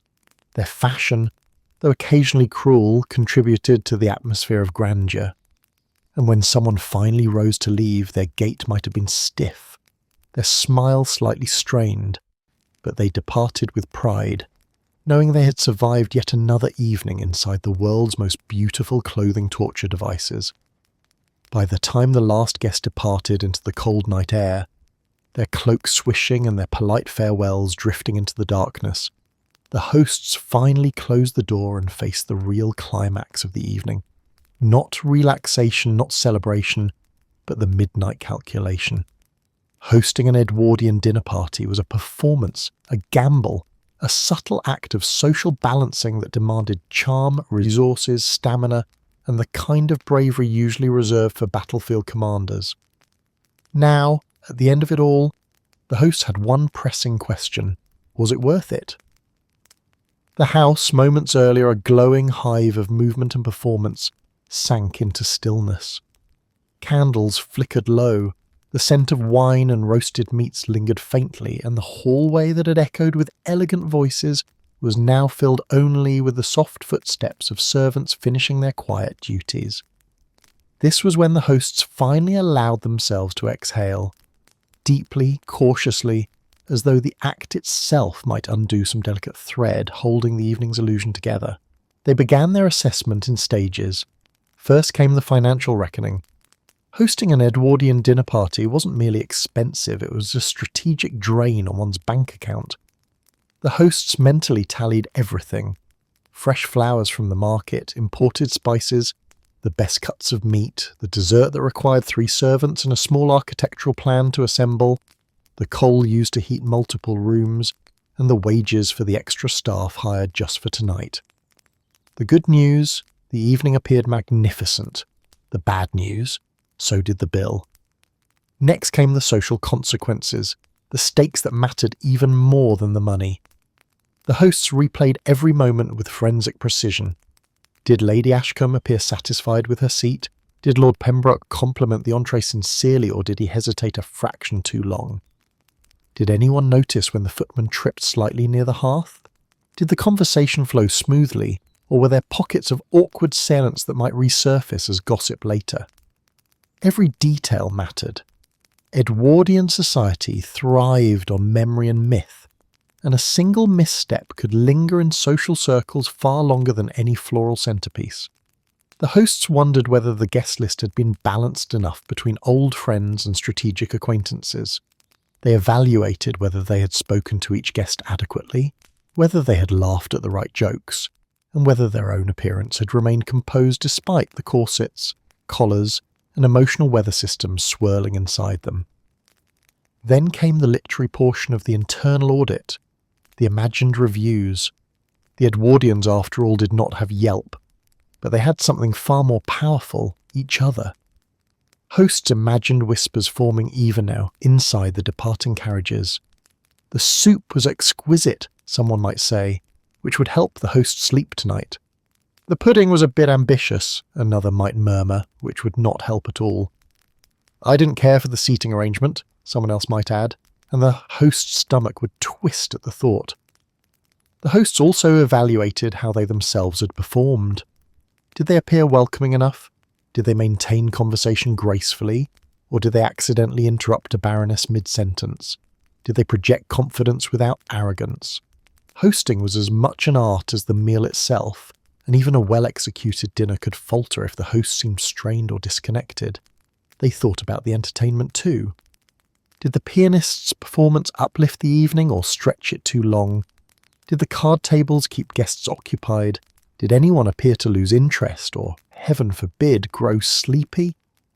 The Edwardian host's greatest fear was not scandal, not expense, not even spilled wine. It was boredom. Boredom was social quicksand, and they prayed they had steered the evening far from it. As they moved through these mental calculations, the emotional cost became clear. Hosting demanded energy, vast amounts of it. Though they smiled brightly all evening, inside they endured waves of anxiety, pride, insecurity, and hope. Now these emotions mingled, producing a strange cocktail that tasted like relief mixed with dread. They asked themselves, did this dinner improve our standing? Did it secure future invitations? Did it demonstrate our capability as hosts? Did it show we belong among the best households? There were moments that offered reassurance. A particularly flattering compliment from a respected guest. A genuine laugh shared with someone influential. A remark about the beauty of the table or the excellence of the cooking. These bright notes soothed the host's spirits like warm tea after a storm. But there were also uncertainties. A peculiar expression from a dowager aunt. A quiet pause during dessert. A guest who left slightly earlier than expected. These were the details that kept hosts awake long into the early hours, staring at the ceiling and analysing the evening with the intensity of a scholar studying ancient texts. The final question of the midnight calculation was the most important. Will this dinner lead to something better? In Edwardian society, every event was connected to future opportunities, alliances, friendships, invitations, potential marriages, favourable impressions. Hosts expected their dinner parties to serve as investments in their social future. A successful evening could elevate the family's position. An unsuccessful one could become an obstacle whispered about for years. Yet despite the cost, stress, and emotional labour, there was a quiet satisfaction in knowing the evening had unfolded, a sense of ritual completed, of tradition maintained. Even when uncertainty lingered, the hosts often found solace in the shared experience. They had welcomed people into their home. They had upheld a beautiful if exhausting custom. And tomorrow, when the sun rose and the servants restored order, the memory of tonight would soften around the edges. Once the final carriage rattled away and the hosts retreated to assess their evening in private, the servants began the part of the night no guest ever saw. The true ending, the long, grinding shift that stretched deep into the early hours. For the Edwardian staff, midnight was not the conclusion of the dinner party, but the start of its most laborious chapter. Upstairs, the evening had been glitter and candlelight. Below stairs, it became buckets, basins, and an unspoken pact to survive until sunrise. The kitchen, already battered from the pre-dinner preparations and the storm of serving, now braced itself for the final onslaught. Mountains of dishes returned in waves, china bearing the faint outlines of sauces, glasses clouded with fingerprints, forks and knives that had waged their own private battles against roasts and puddings. Scullery maids stood at their stations like weary sentinels, plunging dishes into hot water that steamed their faces and blurred their vision. The good news, the guests are finally gone. The bad news, their dishes are not. Washing wasn't simply washing, it was triage. Delicate pieces needed gentle handling, the kind that required dexterity even after hours of exhausting labour. Heavy platters required 2 hands and steady balance. Pots with stubborn scorch marks demanded scrubbing, with an intensity usually reserved for chipping away geological formations. Each piece had to be made spotless, gleaming, and ready to be returned to its rightful place before dawn. Silver polishing formed a parallel universe of tedium. Large pieces, like serving platters, caught the dim lamplight and reflected it in melancholy blurs as footmen rubbed them vigorously with cloths. Smaller pieces, spoons, fish forks, intricate sugar tongs, required meticulous attention. Polishing silver wasn't simply cleaning, it was a ritual of restoration. Every streak, smudge, and fingerprint had to be erased. If even one mark remained the next morning, the housekeeper would notice. And the housekeeper noticed everything. Meanwhile, table linens told their own dramatic stories. The tablecloths, now stripped from the dining room, bore stains like battle scars. Wine blotches, butter drops, mysterious smudges no one wanted to identify. Each demanded treatment. Laundering them was a complex process involving boiling water, soap flakes, scrubbing boards, and the kind of determination found only in people who knew they had no choice but to continue. Maids soaked, scrubbed, wrung out and re-soaked, their hands reddened and raw from the harshness of the chemicals and the relentlessness of the task. Upstairs, footmen moved like ghosts, restoring the drawing room and dining room to their original states. Chairs returned to perfect alignment, cushions were plumped and centred, lamps were turned down but left glowing softly until morning. Even candle holders needed attention. Wax removed, wicks trimmed, bases polished. The goal was simple. By sunrise, the rooms must look untouched, as though the evening's chaos had been nothing more than a fever dream. In the pantry, servants sorted cutlery with an efficiency that came from sheer necessity. Every piece had its own drawer, tray, or lined compartment. Mismatching a fork wasn't a minor mistake, it was a significant offence, and after a night of hundreds of moving pieces, ensuring everything returned to its designated place required the mental focus of a librarian sorting precious manuscripts. The butler oversaw the entire enterprise with calm authority, but even he felt the fatigue. His role now shifted from dignified supervision to logistical command. He checked inventories, confirmed nothing had been damaged, and ensured that every servant knew their assignment. Order had to be restored not just for the sake of elegance, but for the smooth running of tomorrow's routines. In a large household, the cycle never paused. Breakfast preparations would begin merely hours after tonight's clean-up ended. In the servants' hall, brief moments of camaraderie softened the edge of exhaustion. Someone would share a quiet joke about a guest's unusual request. Someone else would recount a moment of near disaster that was heroically avoided during dinner. Laughter, though tired, flickered through the room like lantern light in an alleyway. It wasn't joy exactly, more like collective survival. And yet, beneath these small respites, the physical toll was immense. Servants worked in stiff uniforms, their backs aching, their feet sore, their eyes stinging from heat and steam. They bent, lifted, scrubbed, carried, sorted, folded, and polished in an endless cycle. The clock ticked. Candles burned low. Exhaustion crept through their limbs like a silent, unwelcome guest. Still, the work continued. Floors needed sweeping, spills needed scrubbing. The dining room's gleam had to be restored so meticulously that anyone entering in the morning would assume magic fairies, not exhausted people, had done the job. The kitchen fires had to be banked safely, ovens cleaned, utensils hung. Servants moved through the house with the determination of people who knew rest would come only after everything else was complete. When dawn finally approached, the sky lightening through narrow basement windows or cracks under doorways, the transformation was complete. Upstairs rooms stood pristine. Downstairs, the worst of the chaos had been conquered.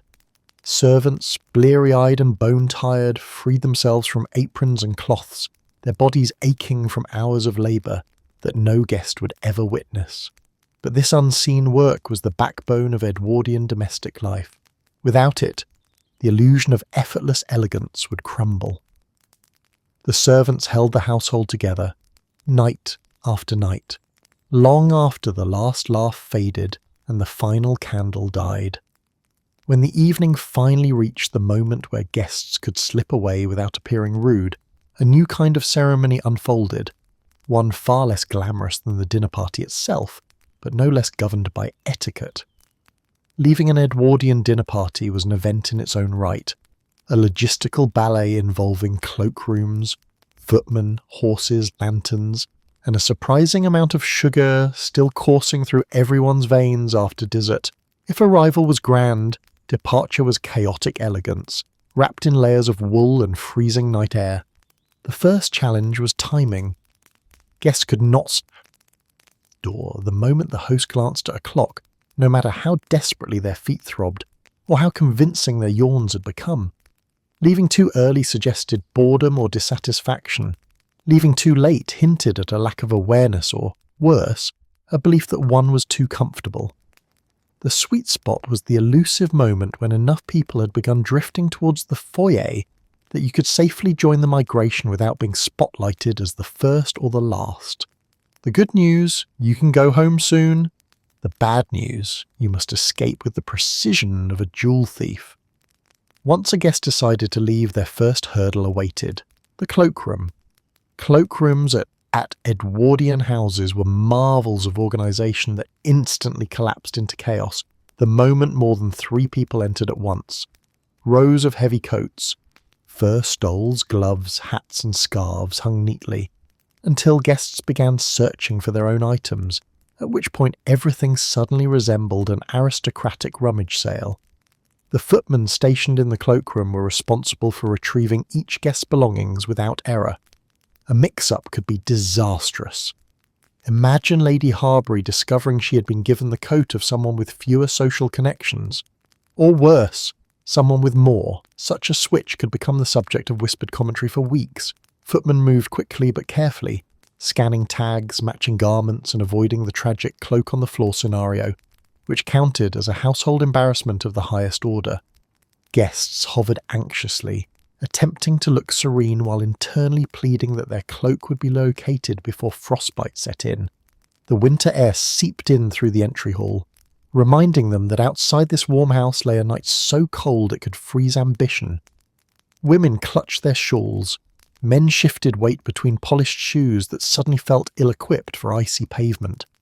Meanwhile, outside the front door, the footmen responsible for the carriages fought their own battle. The driveway transformed into a parade of horses, Harnesses, wheels, lamps, and impatient animals steaming in the cold. Carriages queued with varying degrees of orderliness, some perfectly aligned, others slightly askew due to a horse with opinions. Each carriage had to arrive precisely when needed. Calling the wrong carriage could cause an etiquette disaster. Sending someone out into the cold with no carriage at all was a nightmare. And every host lived in fear of two families accidentally boarding the same carriage and being forced into awkward small talk all the way home. Footmen shouted polite instructions into the night, lanterns bobbing as they guided horses forward. Hooves clattered in a rhythm that made the cold air vibrate. Breath rose from the horses like ghostly fog. Guests inside tried not to think about the slippery cobblestones awaiting their fragile shoes. As guests collected their cloaks, the foyer grew crowded with farewells. These farewells had their own rules. One could not simply wave and leave. No, there were layers. Gratitude must be expressed not once but multiple times. Hosts must reassure guests that their departure time was perfect. Guests must insist they had a marvellous evening, even if they had spent half of it calculating how long it would take to unlace their shoes at home. Compliments floated like confetti. What a delightful dinner! The entertainment was splendid. Your home is so beautifully arranged. No one wanted to be the guest remembered for a weak or insufficient exit compliment. Then came the door, the barrier between warmth and the great outdoors. When it opened, the cold rushed in with the enthusiasm of an uninvited aunt. Guests stepped into the night, their shoes slipping slightly on frosty steps. Footmen offered arms, lanterns, and warnings about icy patches. Women gathered their skirts delicately to avoid puddles, which in Edwardian England were scientifically proven to appear instantly whenever fabric neared the ground. The journey from the front door to the waiting carriage felt like a miniature expedition. Cloaks flapped, hats tilted from sudden gusts, and sugar-fueled excitement mingled with fatigue. Because make no mistake, after Edwardian desserts loaded with cream, fruit, sugar, and various candied mysteries, everyone was just slightly giddy. It made walking in a straight line more challenging than etiquette books acknowledged. Reaching the carriage brought a small wave of relief. Footmen opened doors with synchronized grace, horses stamped impatiently, and guests climbed up with the dignity of people doing everything possible not to slip. A final exchange of compliments occurred through the open carriage door, one last spark of glittering social performance, before the door closed and muffled everything behind thick velvet. And finally, the carriage rolled away. The house grew smaller behind them. The warmth faded. Guests sank into cushions, exhaled deeply, and allowed themselves the first real moment of physical relaxation they had experienced all evening. Cloaks loosened. Collars shifted. Shoes were subtly kicked off beneath the carriage blanket. Only now, with wheels turning beneath them and the night unfolding ahead, did the dinner party truly end. Once the carriage door shut and the warmth of the house faded behind them, guests were thrust into the Edwardian equivalent of a midnight quest, one that involved freezing temperatures, questionable wheels, unpredictable horses, and a thick, creeping fog that always arrived exactly when no one wanted it. The moment guests settled into their seats, the adventure began. The good news, you're heading home. The bad news, so is the fog. Night travel in the Edwardian era was never straightforward. Roads were often little more than dirt paths, reluctantly pretending to be civilized, and after a long evening of eating, drinking, and performing social gymnastics, no one was physically or emotionally prepared for nature's surprises. Inside the carriage, guests huddled beneath blankets, grateful for the brief warmth, while outside the horses emitted huffs of cold steam like overworked dragons determined to retire immediately. The first challenge was simply leaving the estate. The driveway, charming in daylight, became an obstacle course after dark. Ice clung to cobblestones, creating a treacherous runway where carriages had to move slowly or risk skidding sideways into topiary animals that definitely did not deserve such treatment. The carriage wheels creaked as they rolled over frozen surfaces, threatening rebellion with every turn. Guests gripping whatever was available, door handles, cushions, or each other, hoping the trip would not become the kind of story one exaggerated years later for dramatic effect. Once on the main road, the stillness of the night wrapped around them. It was beautiful in theory. Quiet fields glistening with frost, stars twinkling through gaps in the cloudy sky, but beauty was difficult to appreciate when your toes were numb and the cold seeped through your cloak like an uninvited critic.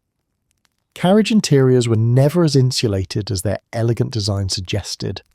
Velvet curtains fluttered with every gust of wind, allowing drafts to slip inside like mischievous spirits. Then came the fog. Oh, the fog. The Edwardian countryside took great pride in producing dense, mood-setting fog at exactly the least convenient moments. One moment the road was visible, the next the carriage might as well have been floating through a bowl of cold porridge.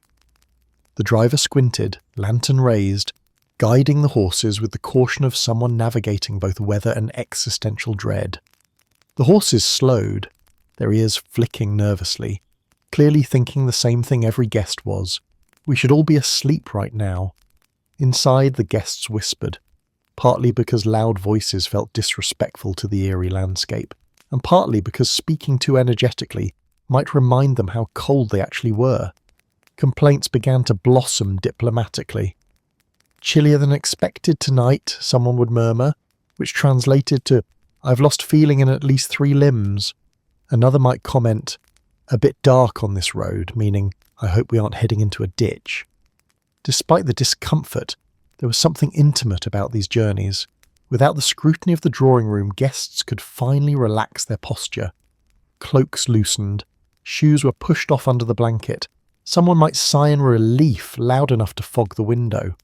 Couples leaned closer, sharing warmth. Friends exchanged the first real laughs of the evening, the kind that came not from social obligation, but from sheer exhaustion and relief at having escaped the polite gauntlet of the party. Of course, not everything was peaceful. Carriages had their own personalities, and some were divas. Loose wheels rattled against the axles, creating alarming thumps that made passengers sit upright in a synchronized panic. Lanterns swung, casting dramatic shadows that made hedgerows appear alive. The carriage springs, tired from a long evening, occasionally groaned in ways that suggested early retirement was necessary. And then there were the road hazards. A patch of black ice could send the carriage sliding just far enough to make every heart skip a beat. A sudden rut in the road might jolt everyone upward with the grace of startled cats. Horses, tired and longing for their own warm stables, occasionally paused unannounced, refusing to move until sufficiently encouraged. Drivers muttered to their animals with the weary tone of parents coaxing children to bed. Yet the night also had its moments of unexpected charm. Passing cottages glowed with steady fires, offering glimpses of domestic serenity. The moon, when visible, cast silver across the frost, turning fields into shimmering landscapes that felt like scenes from a fairy tale, albeit a fairy tale in which everyone desperately wished for heated footwear. Even the rhythmic clatter of hooves became soothing after a while, a steady reminder that forward momentum existed, even in the cold. As the journey neared its end, a subtle shift occurred. The anticipation of home. Guests straightened slightly beneath their blankets, recognizing familiar landmarks. A gate, a hedge, the silhouette of a neighbouring barn, each sight brought renewed warmth to their spirits, if not their fingers. Conversation picked up a little, carried by relief. Someone might even joke about the fog now that it was no longer threatening to swallow them whole. Finally, the carriage rolled to a stop at each guest's doorstep. Drivers opened doors, lanterns flickered, and the freezing air rushed in one last time.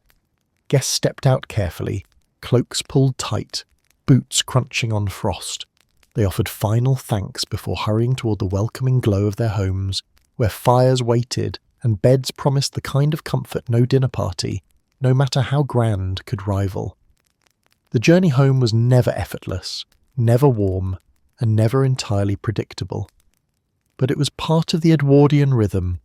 the quiet, cold epilogue to an evening of elegance. There was a universal truth in Edwardian society. The moment the carriage door closed and the wheels rolled even one full turn away from the host's house, every guest transformed from a model of polite restraint into a highly caffeinated theatre critic. For hours they had smiled, nodded, complimented, and pretended not to notice anything amiss. But now, bundled in blankets, breath fogging the glass, freed from the surveillance of chandeliers and social pressure, the truth came pouring out like champagne with a loose cork. It always began the same way. Silence for exactly 5 seconds. 5 seconds to confirm they were out of hearing range. 5 seconds to shake off the final layer of performative politeness. 5 seconds to relish the private safety of the carriage, where opinions could flourish without fear of reprisal. Then someone, always someone, leaned forward and said what everyone else had been holding in. Well, they would begin. A simple word. A powerful word. A word that could lead to either mild commentary or a complete dissection of the evening.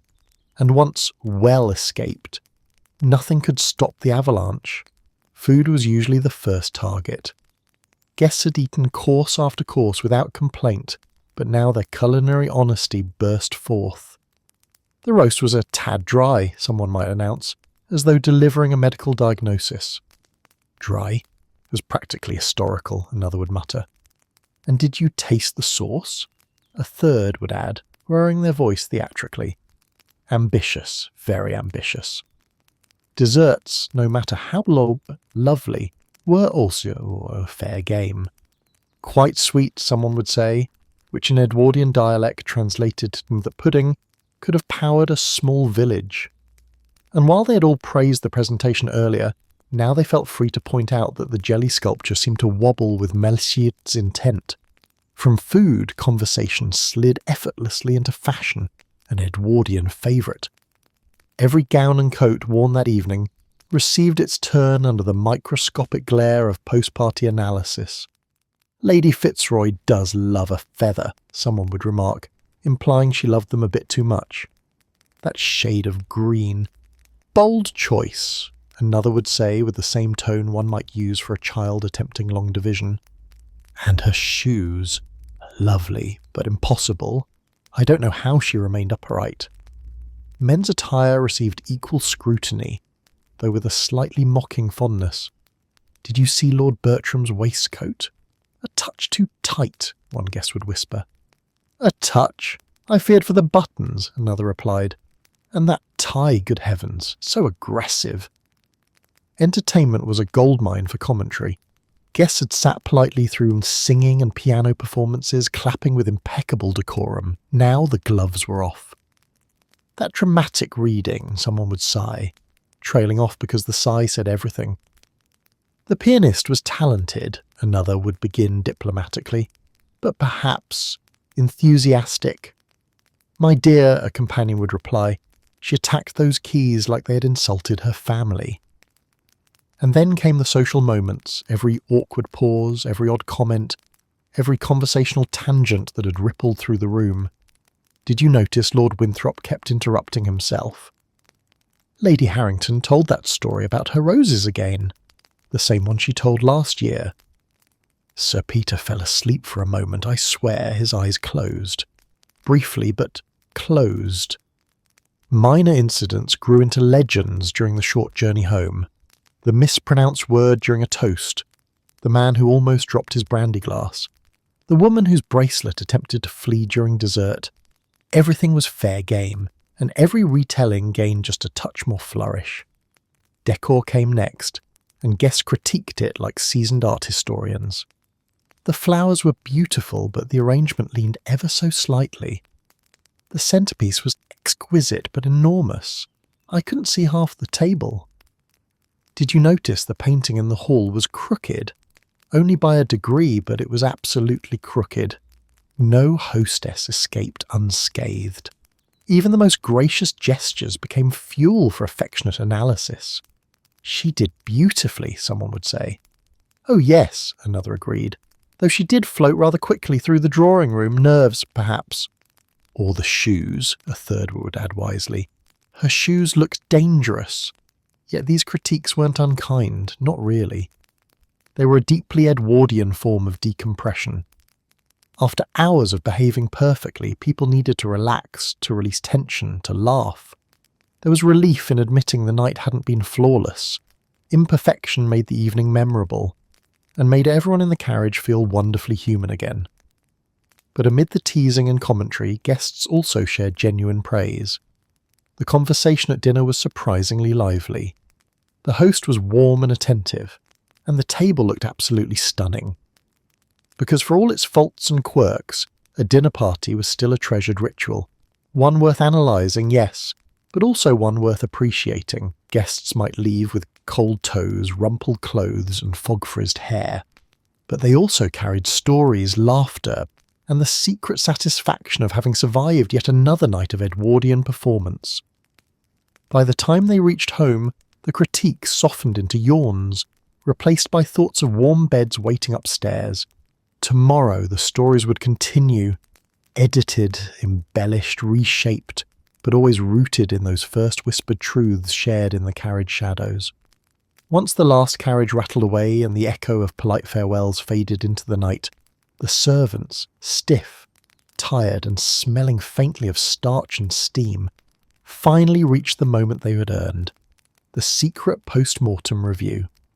This was not an official meeting nor a scheduled ritual.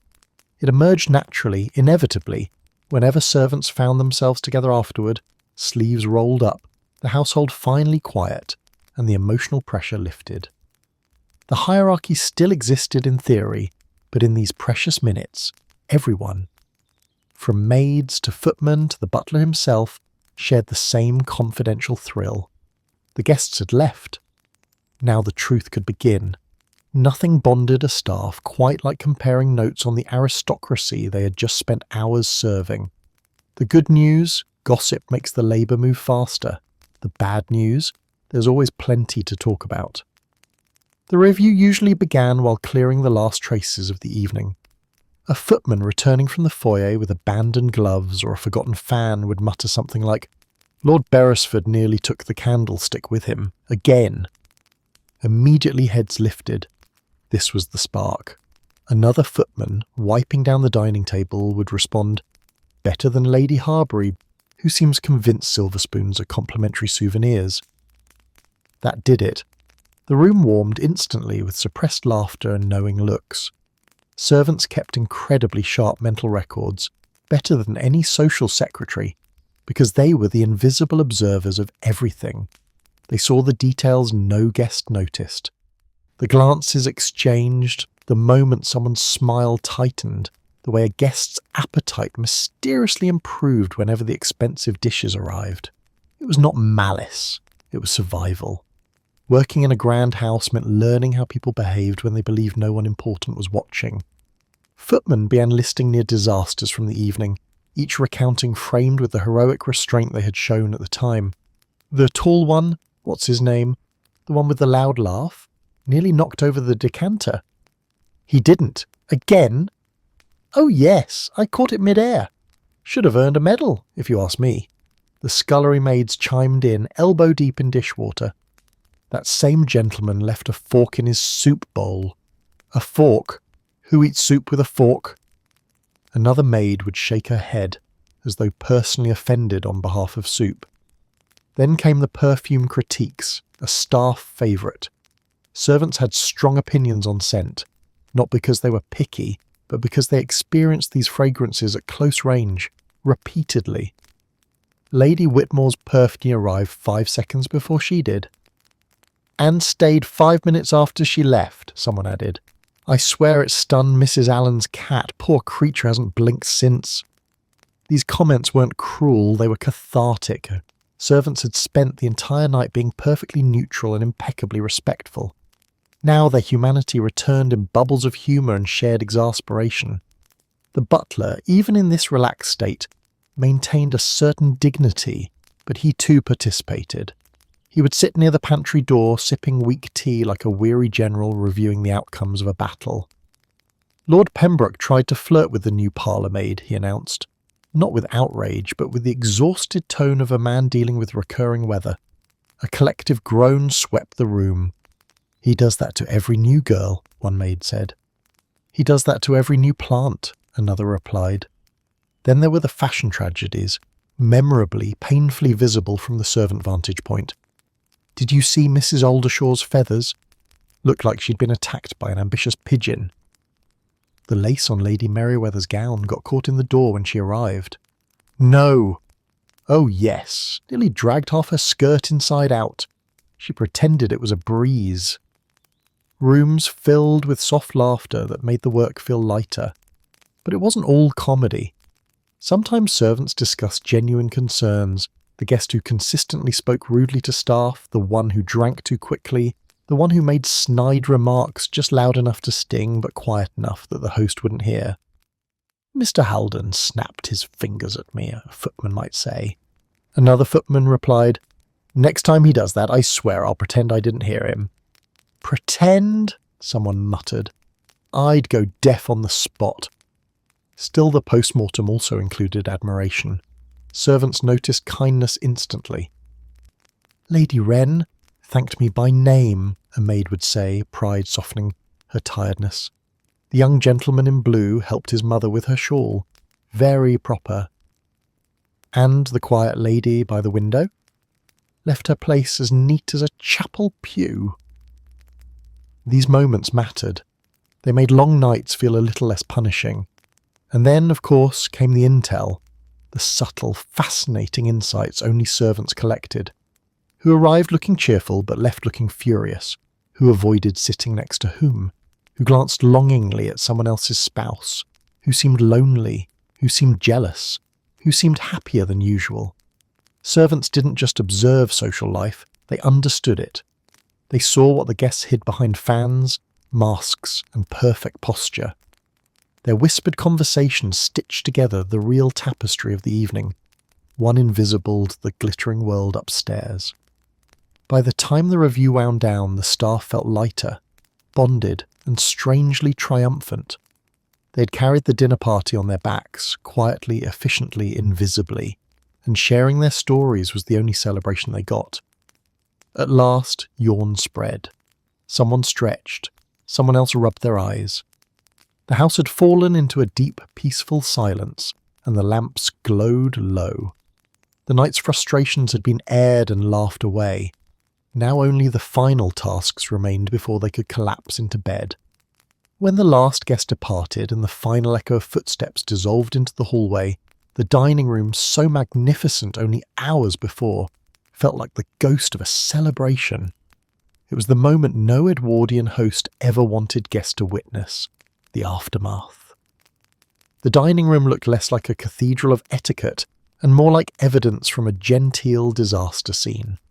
If the evening had been a performance, this was backstage at its most brutally honest. Candles, once glowing majestically over silver and crystal, now leaned at melancholy angles. Wax had melted down their sides in lopsided rivers, pooling on the candlesticks and occasionally dripping onto the tablecloth as though trying to escape the social pressures of dinner. The good news, no one was watching. The bad news, the candles had clearly given up before the guests did. The floral arrangements, once masterpieces of perfectly curated abundance, now segued with exhaustion. Roses drooped forward like guests nodding off during a long speech. Ferns wilted dramatically, a silent protest against the excessive indoor heat. Some blossoms had fallen entirely, scattered across the table like celebratory confetti, or tiny fallen soldiers in the war of decor. Petals clung stubbornly to the tablecloth, refusing to be swept away without a fight. A few flowers had been knocked askew during dinner by enthusiastic gesturing or an overly committed laugh and now lay crumpled beside wine glasses, looking deeply betrayed. But nothing compared to the crumbs. The crumbs were everywhere. They defied logic, physics, and several known laws of nature. They appeared in places where no human hand or fork had been. There were crumbs under plates, in candle wax, inside folded napkins, beneath centerpieces, and in the microscopic gap between chair cushion and wood. Some had fused with the tablecloth. Others had formed tiny alliances with sauce droplets. creating miniature ecosystems destined to haunt the servants at 2 a.m. How crumbs managed such mobility during a dinner full of polite behaviour remained one of the great unsolved mysteries of Edwardian society. The tablecloth itself told the entire story of the evening. What had begun the night as a flawless expanse of snowy white now resembled a battlefield of spills, smears, and suspiciously artistic blotches. Wine stains bled like watercolour splashes across the fabric. A butter mark here, a gravy shadow there. It bore the faint outline of where the centrepiece had been, like a ghostly imprint of former grandeur. And in several spots, the cloth was gently wrinkled, the sort of wrinkle that indicated someone had rested a weary elbow or subtly leaned in to whisper something deliciously inappropriate. The cutlery lay in the aftermath like soldiers after battle. Forks pointed in odd directions. Spoons rested in forgotten bowls, and knives had migrated far from where they belonged, as if they'd attempted escape but lost motivation halfway. Utensils had been stacked neatly by thoughtful guests.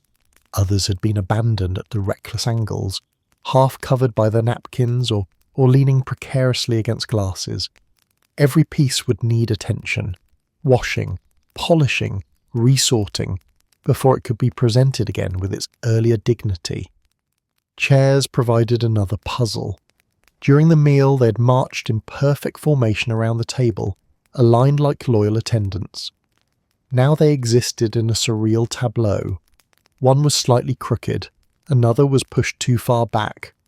One leaned in at a strange angle, as if someone had risen too quickly and the chair was still recovering from the emotional shock. Some chairs looked as though they had engaged in whispered conversations with each other, while the guests were distracted. None were where memory insisted they should be.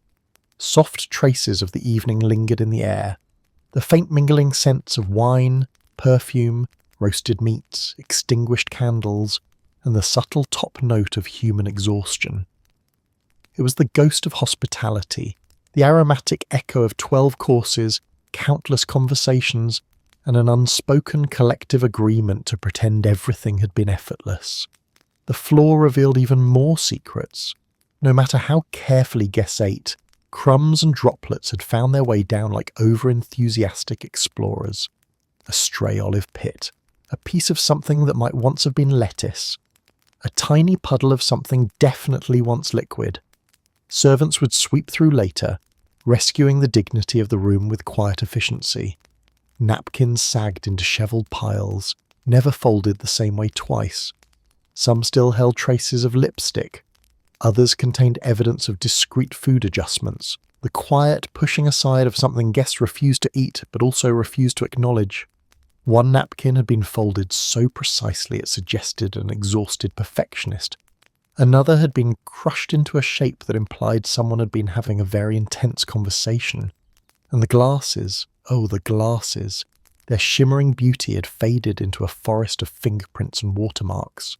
Some were nearly empty, others carried the remnants of wine clinging to their sides in elegant streaks. Champagne flutes leaned together as if whispering secrets. Water glasses stood proudly upright, having endured nothing stronger than a polite sip. Yet despite the chaos, the dining room still held a kind of beauty. The remnants of elegance clung stubbornly to the scene. It looked lived in, celebrated, used with enthusiasm. The disorder didn't diminish its grandeur, it proved it. This was the evidence of a night filled with laughter, conversation, and complicated soups. By the time the servants returned to clear the disaster, the dining room had settled into stillness. It waited patiently, as though knowing it would soon be restored to its immaculate self. The guests had experienced the spectacle. Now the room bore witness to the truth, the untidy, endearing evidence of humanity beneath the velvet and silver. Long after the candles had been snuffed, the servants had collapsed into well-earned sleep, and the hosts had finally convinced themselves that the evening had gone rather well. A new set of visitors began arriving, quiet, punctual, and utterly immune to charm. The Bills.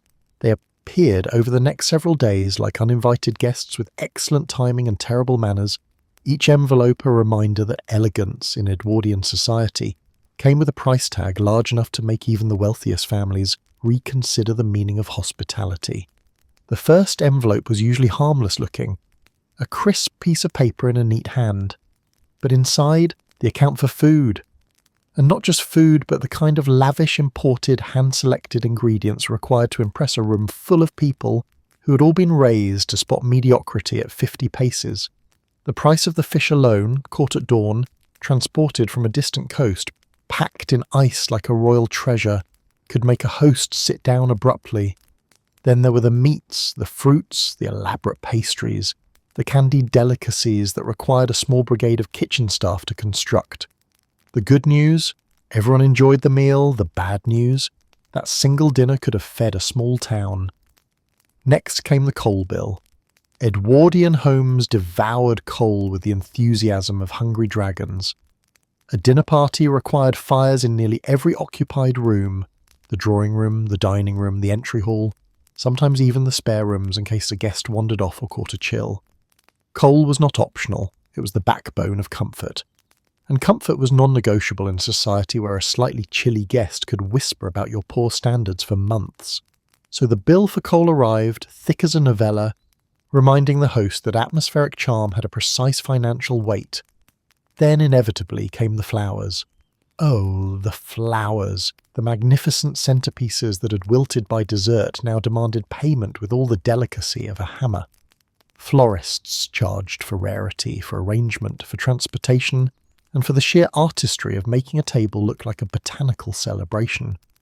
Roses imported from greenhouses, lilies coaxed into blooming at just the right hour, greenery arranged so perfectly it seemed accidental. Every petal carried a price. When the floral invoice arrived, the host often stared at it with a peculiar mix of admiration and regret.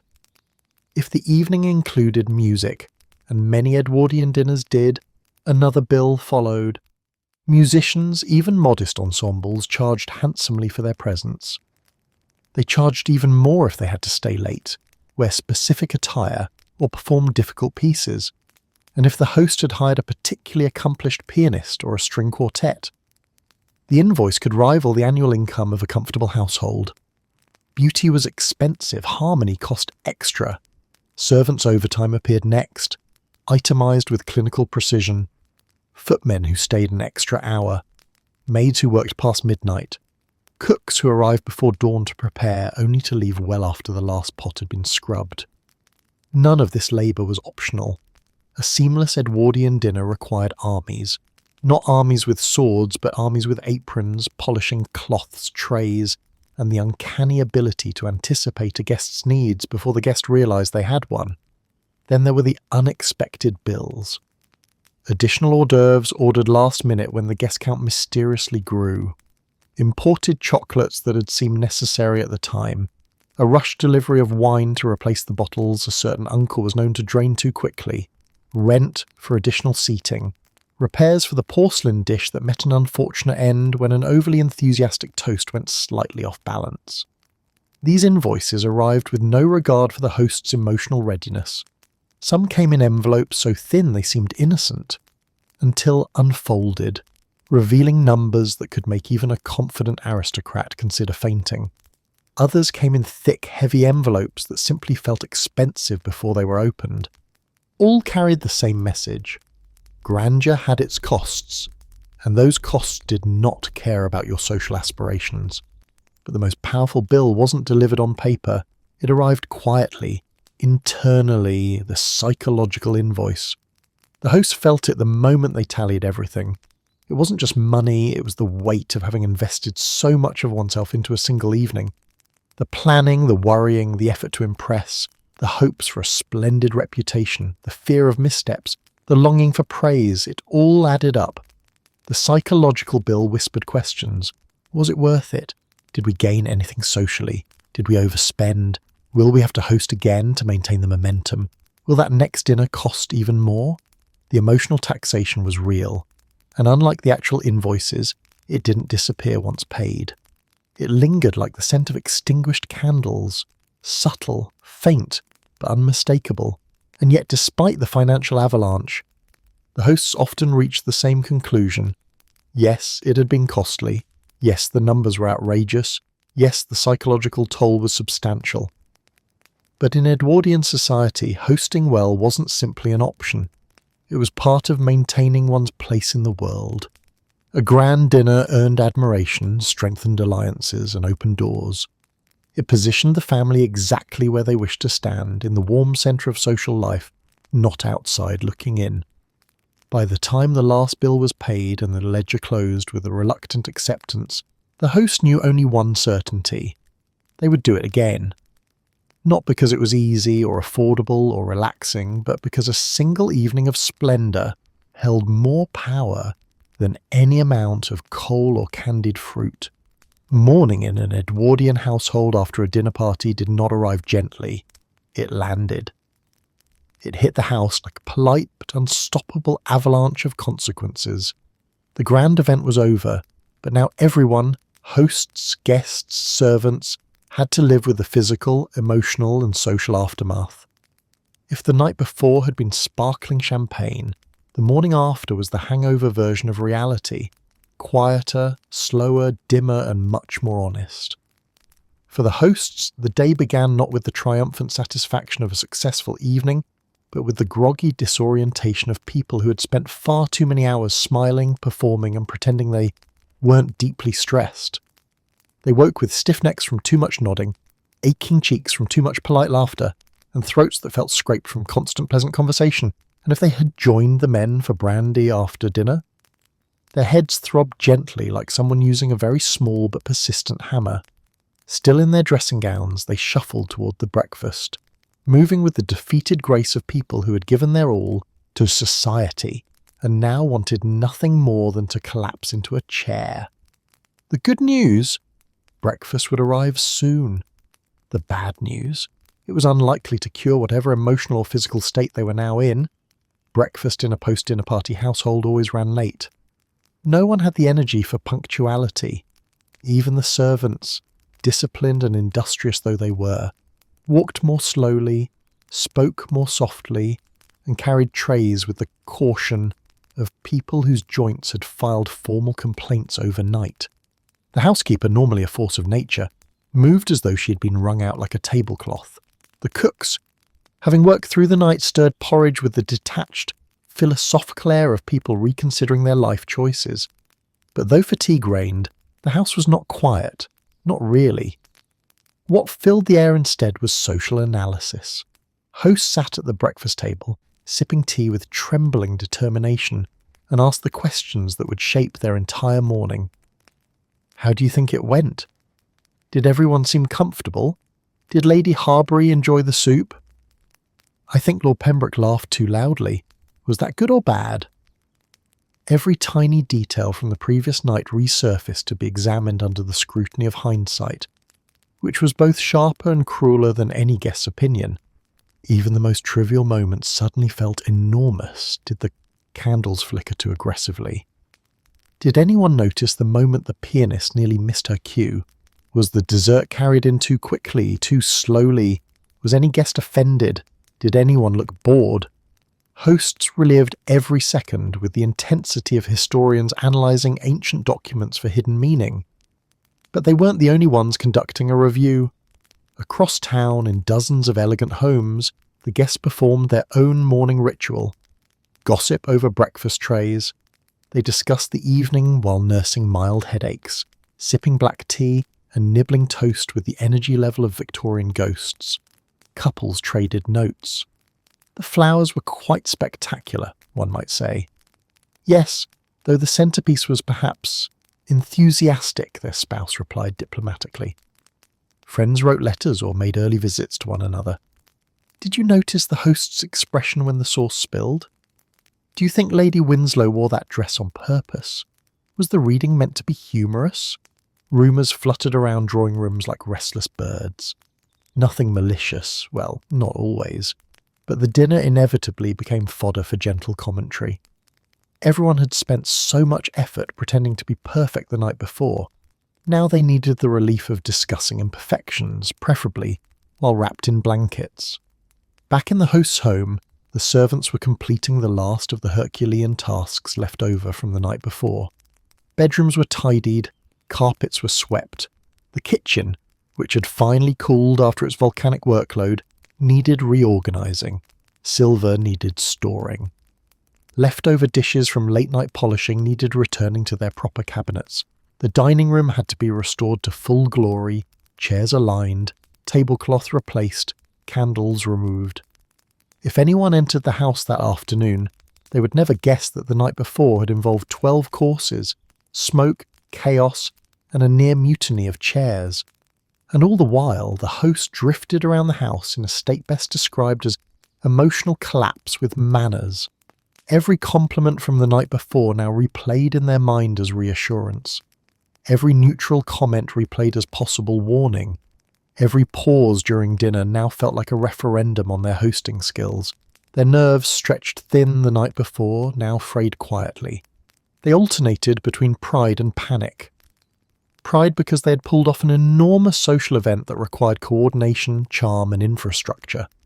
Panic because they knew the true result of the evening wouldn't reach them until days later, through subtle shifts in invitations, compliments, or the lack thereof. But despite the fatigue, despite the doubts, there was a curious energy beneath it all, a sense of accomplishment. They had hosted, they had delivered, they had survived.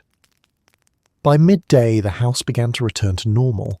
The clatter faded, the rooms regained composure, the hosts regained colour in their cheeks.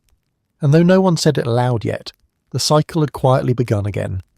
One day, perhaps not soon but eventually, they would host another dinner, another performance, another night that would end with this same quiet, tender exhaustion. Because in Edwardian life, the dinner party was not just an event. It was a duty, an art, and a strange form of social magic that always demanded more, before, during, and long after the last candle burned out.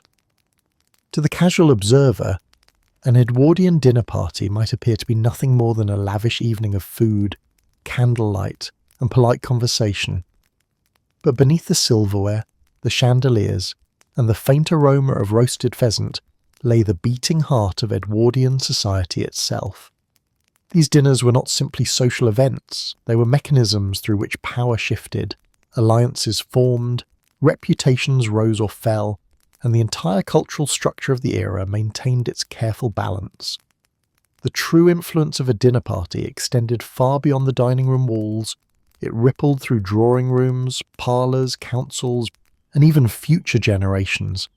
At their core, Edwardian dinner parties were engines of networking.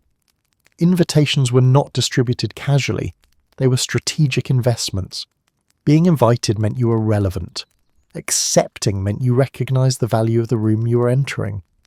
Guests mingled with the precision of diplomats, moving between clusters of conversation, offering insights, compliments, or subtle hints of personal ambition. Deals were not signed at these gatherings, but they were seeded.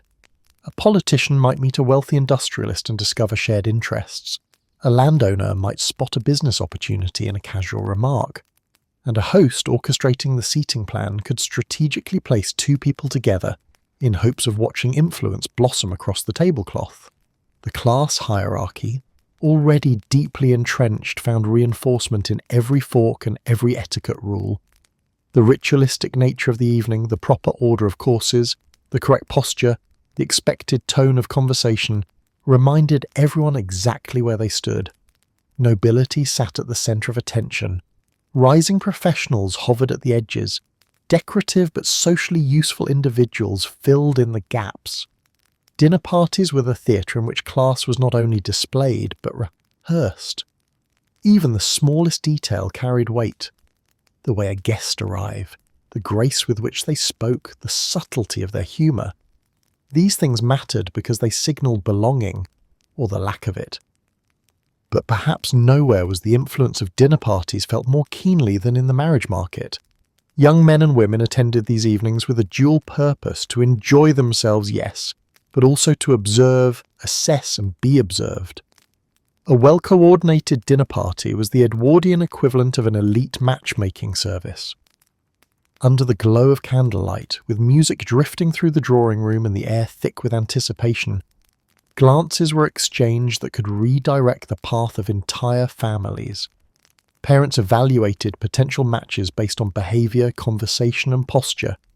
Suitors judged charm, confidence, and compatibility. Nothing formal happened at a dinner party, but countless futures began there. Political influence thrived in this environment as well.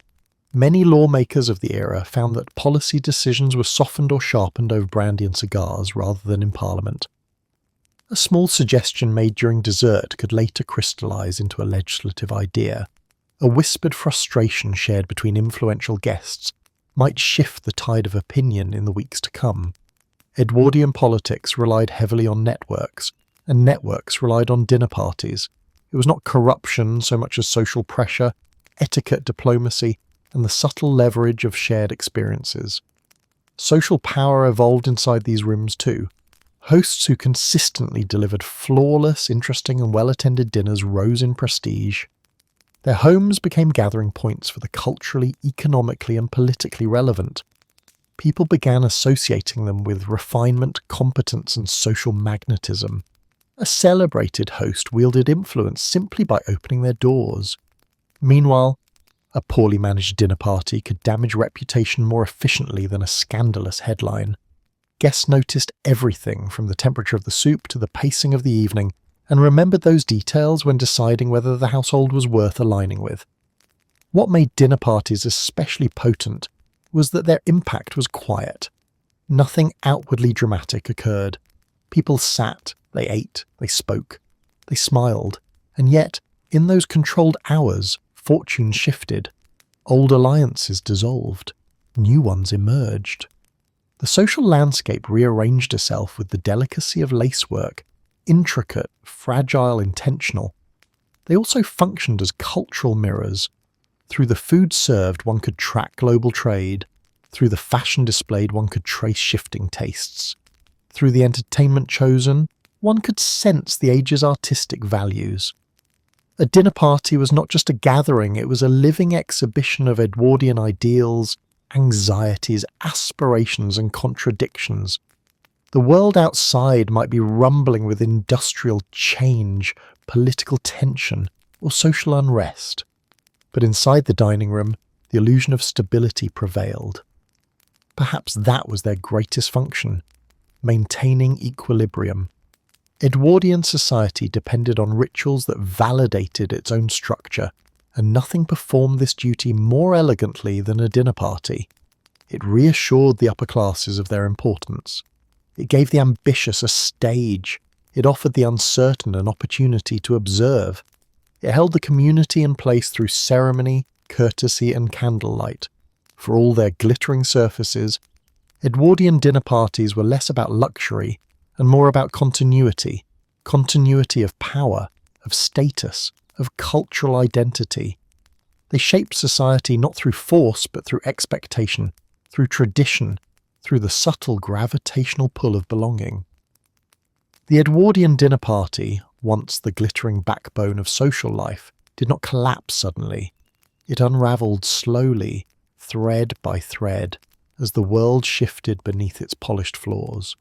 What had once seemed eternal and unquestionable began to feel out of step with the times. By the early 20th century, the grand rituals of candlelight, 12-course meals, and armies of servants no longer stood firm against the pressures of modernity. Instead, they buckled, cracked, and finally faded, leaving behind only echoes of an age that had burned brightly before dimming into memory. The first tremor came with changing economics. The cost of maintaining large estates, vast staff, and elaborate social customs was rising steadily, while fortunes were not always rising with them.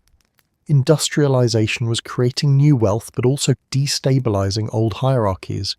Families that had thrived for generations on land rents suddenly found those rents shrinking. Coal, food, clothing, servants, wages, repairs, everything grew more expensive. The good news? People wanted progress. The bad news? Progress came with a bill that traditional households could not keep paying. Maintaining a staff of 20 or 30 had once been a mark of stability, but by the early 1910s it became a financial burden many could no longer shoulder. Footmen left for better-paying factory jobs, cooks discovered they could earn more in hotels, parlourmaids found that urban shops offered shorter hours and higher wages. Even those who loved service work became scarce. The shrinking servant class meant hosts simply couldn't stage the elaborate spectacles of the past. A full dinner party required precision, manpower, and hours of labour, not something achievable with a skeleton crew of exhausted survivors. Modernity crept in through the back door. Electricity changed household rhythms. Automobiles shifted social expectations. Telephones eliminated the need for constant in-person visits. People no longer needed a dinner party to exchange information or maintain ties. The world was speeding up, and the slow ceremonial nature of Edwardian entertaining began to feel like a luxurious inconvenience. Why host a 12-course dinner when a cafe lunch accomplished the same conversational purpose in a fraction of the time? But the most devastating blow came with World War I. The war didn't simply reshape economies or redraw borders. It tore through the social fabric that supported opulent dinner culture. Men who once lounged after supper with cigars now marched into trenches. Women who once spent evenings arranging flowers found themselves volunteering in hospitals, managing ration lines, or filling roles left vacant by absent men. The idea of gathering around a table to debate the texture of salmon felt painfully irrelevant in a world where letters arrived stamped with military insignia and grief lurked in every household. Rationing devastated the culinary foundation of Edwardian entertaining. Imported delicacies vanished. Meat became scarce, sugar was restricted, even coal, essential for their heating homes and kitchens, was limited. A dinner party relying on abundance simply wasn't possible. People tightened belts, literally and figuratively. Meals became smaller, simpler, and more practical. The grandeur of the Edwardian table, its pyramids of fruit, elaborate jellies, towering roasts, could not survive an era where excess was unthinkable. And as the war progressed, something subtle but profound shifted in people's values.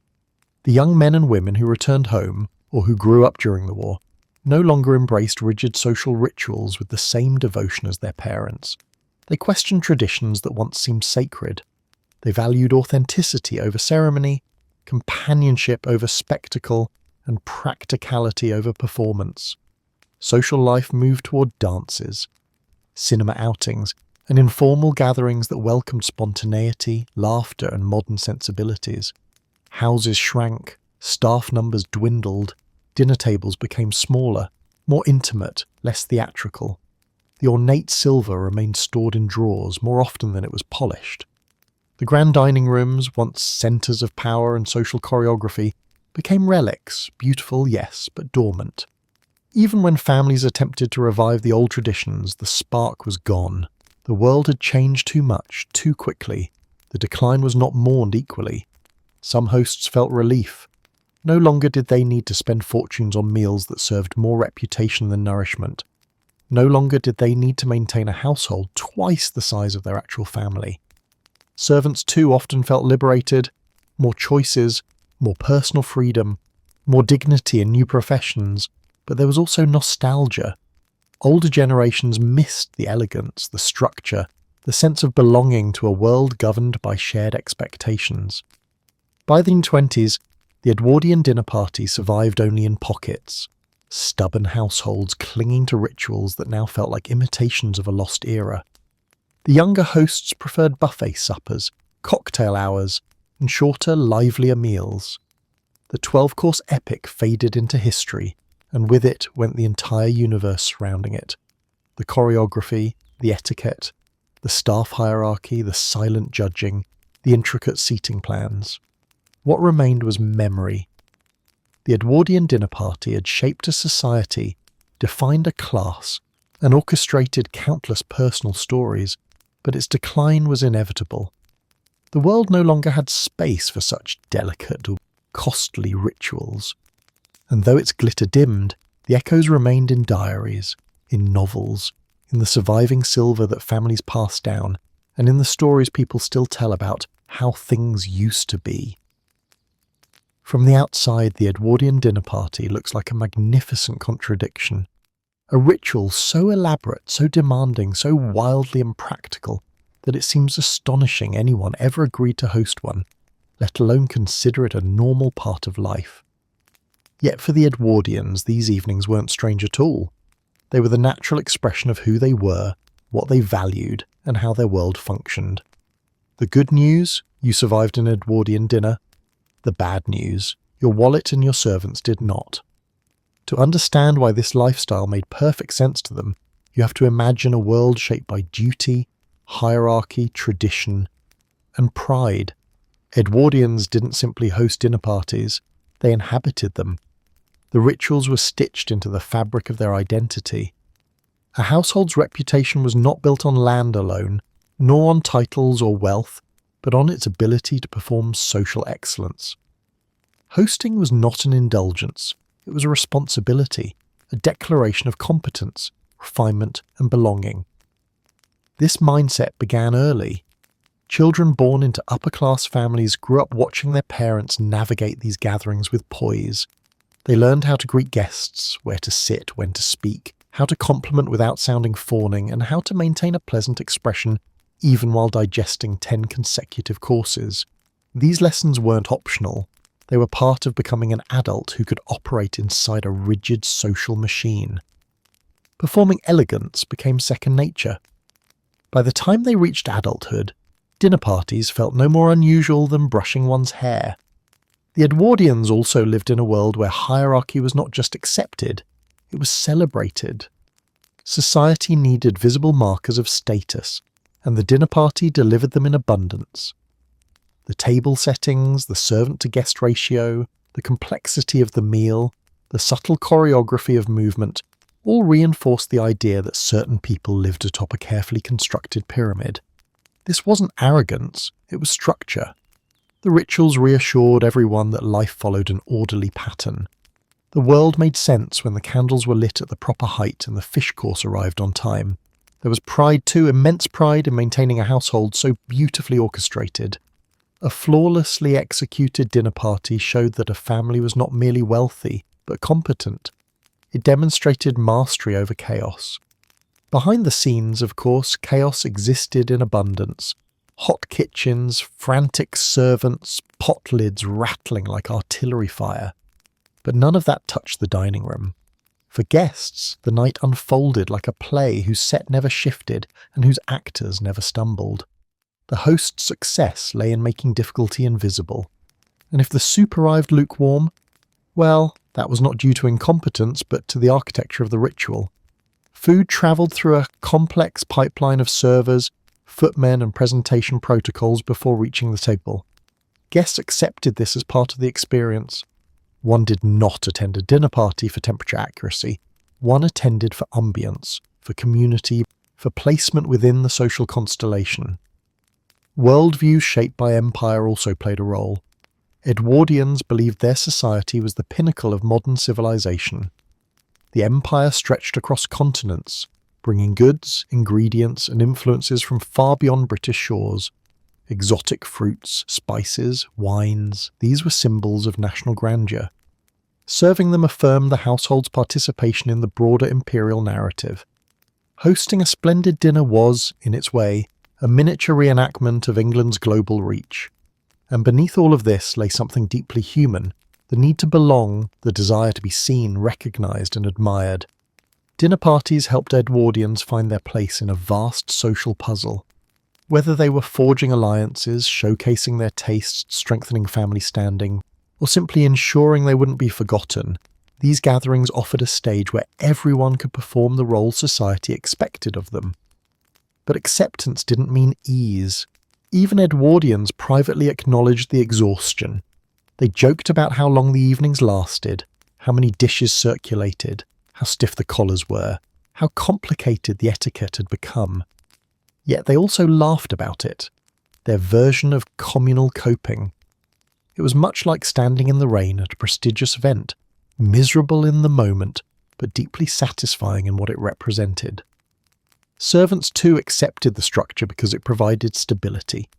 Domestic service was one of the most secure forms of employment available, Working in a grand household offered shelter, wages, food, and a defined role in a world that allowed few opportunities for upward mobility.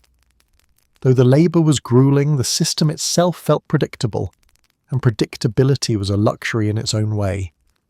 In the end, Edwardians embraced the dinner party because it validated who they were. Life was not measured in comfort, but in presentation, not in simplicity, but in achievement, not in practicality, but in tradition. A dinner party was a living portrait of their values: discipline, beauty, order, community, and spectacle. And when the world finally shifted, when wars reshaped nations, economies collapsed, and modern life swept away the old structures, those dinner parties became artifacts of an identity that could no longer survive. Yet their memory lingers because they reveal something timeless: the universal human urge to create meaning through ritual, even when the ritual is wildly impractical.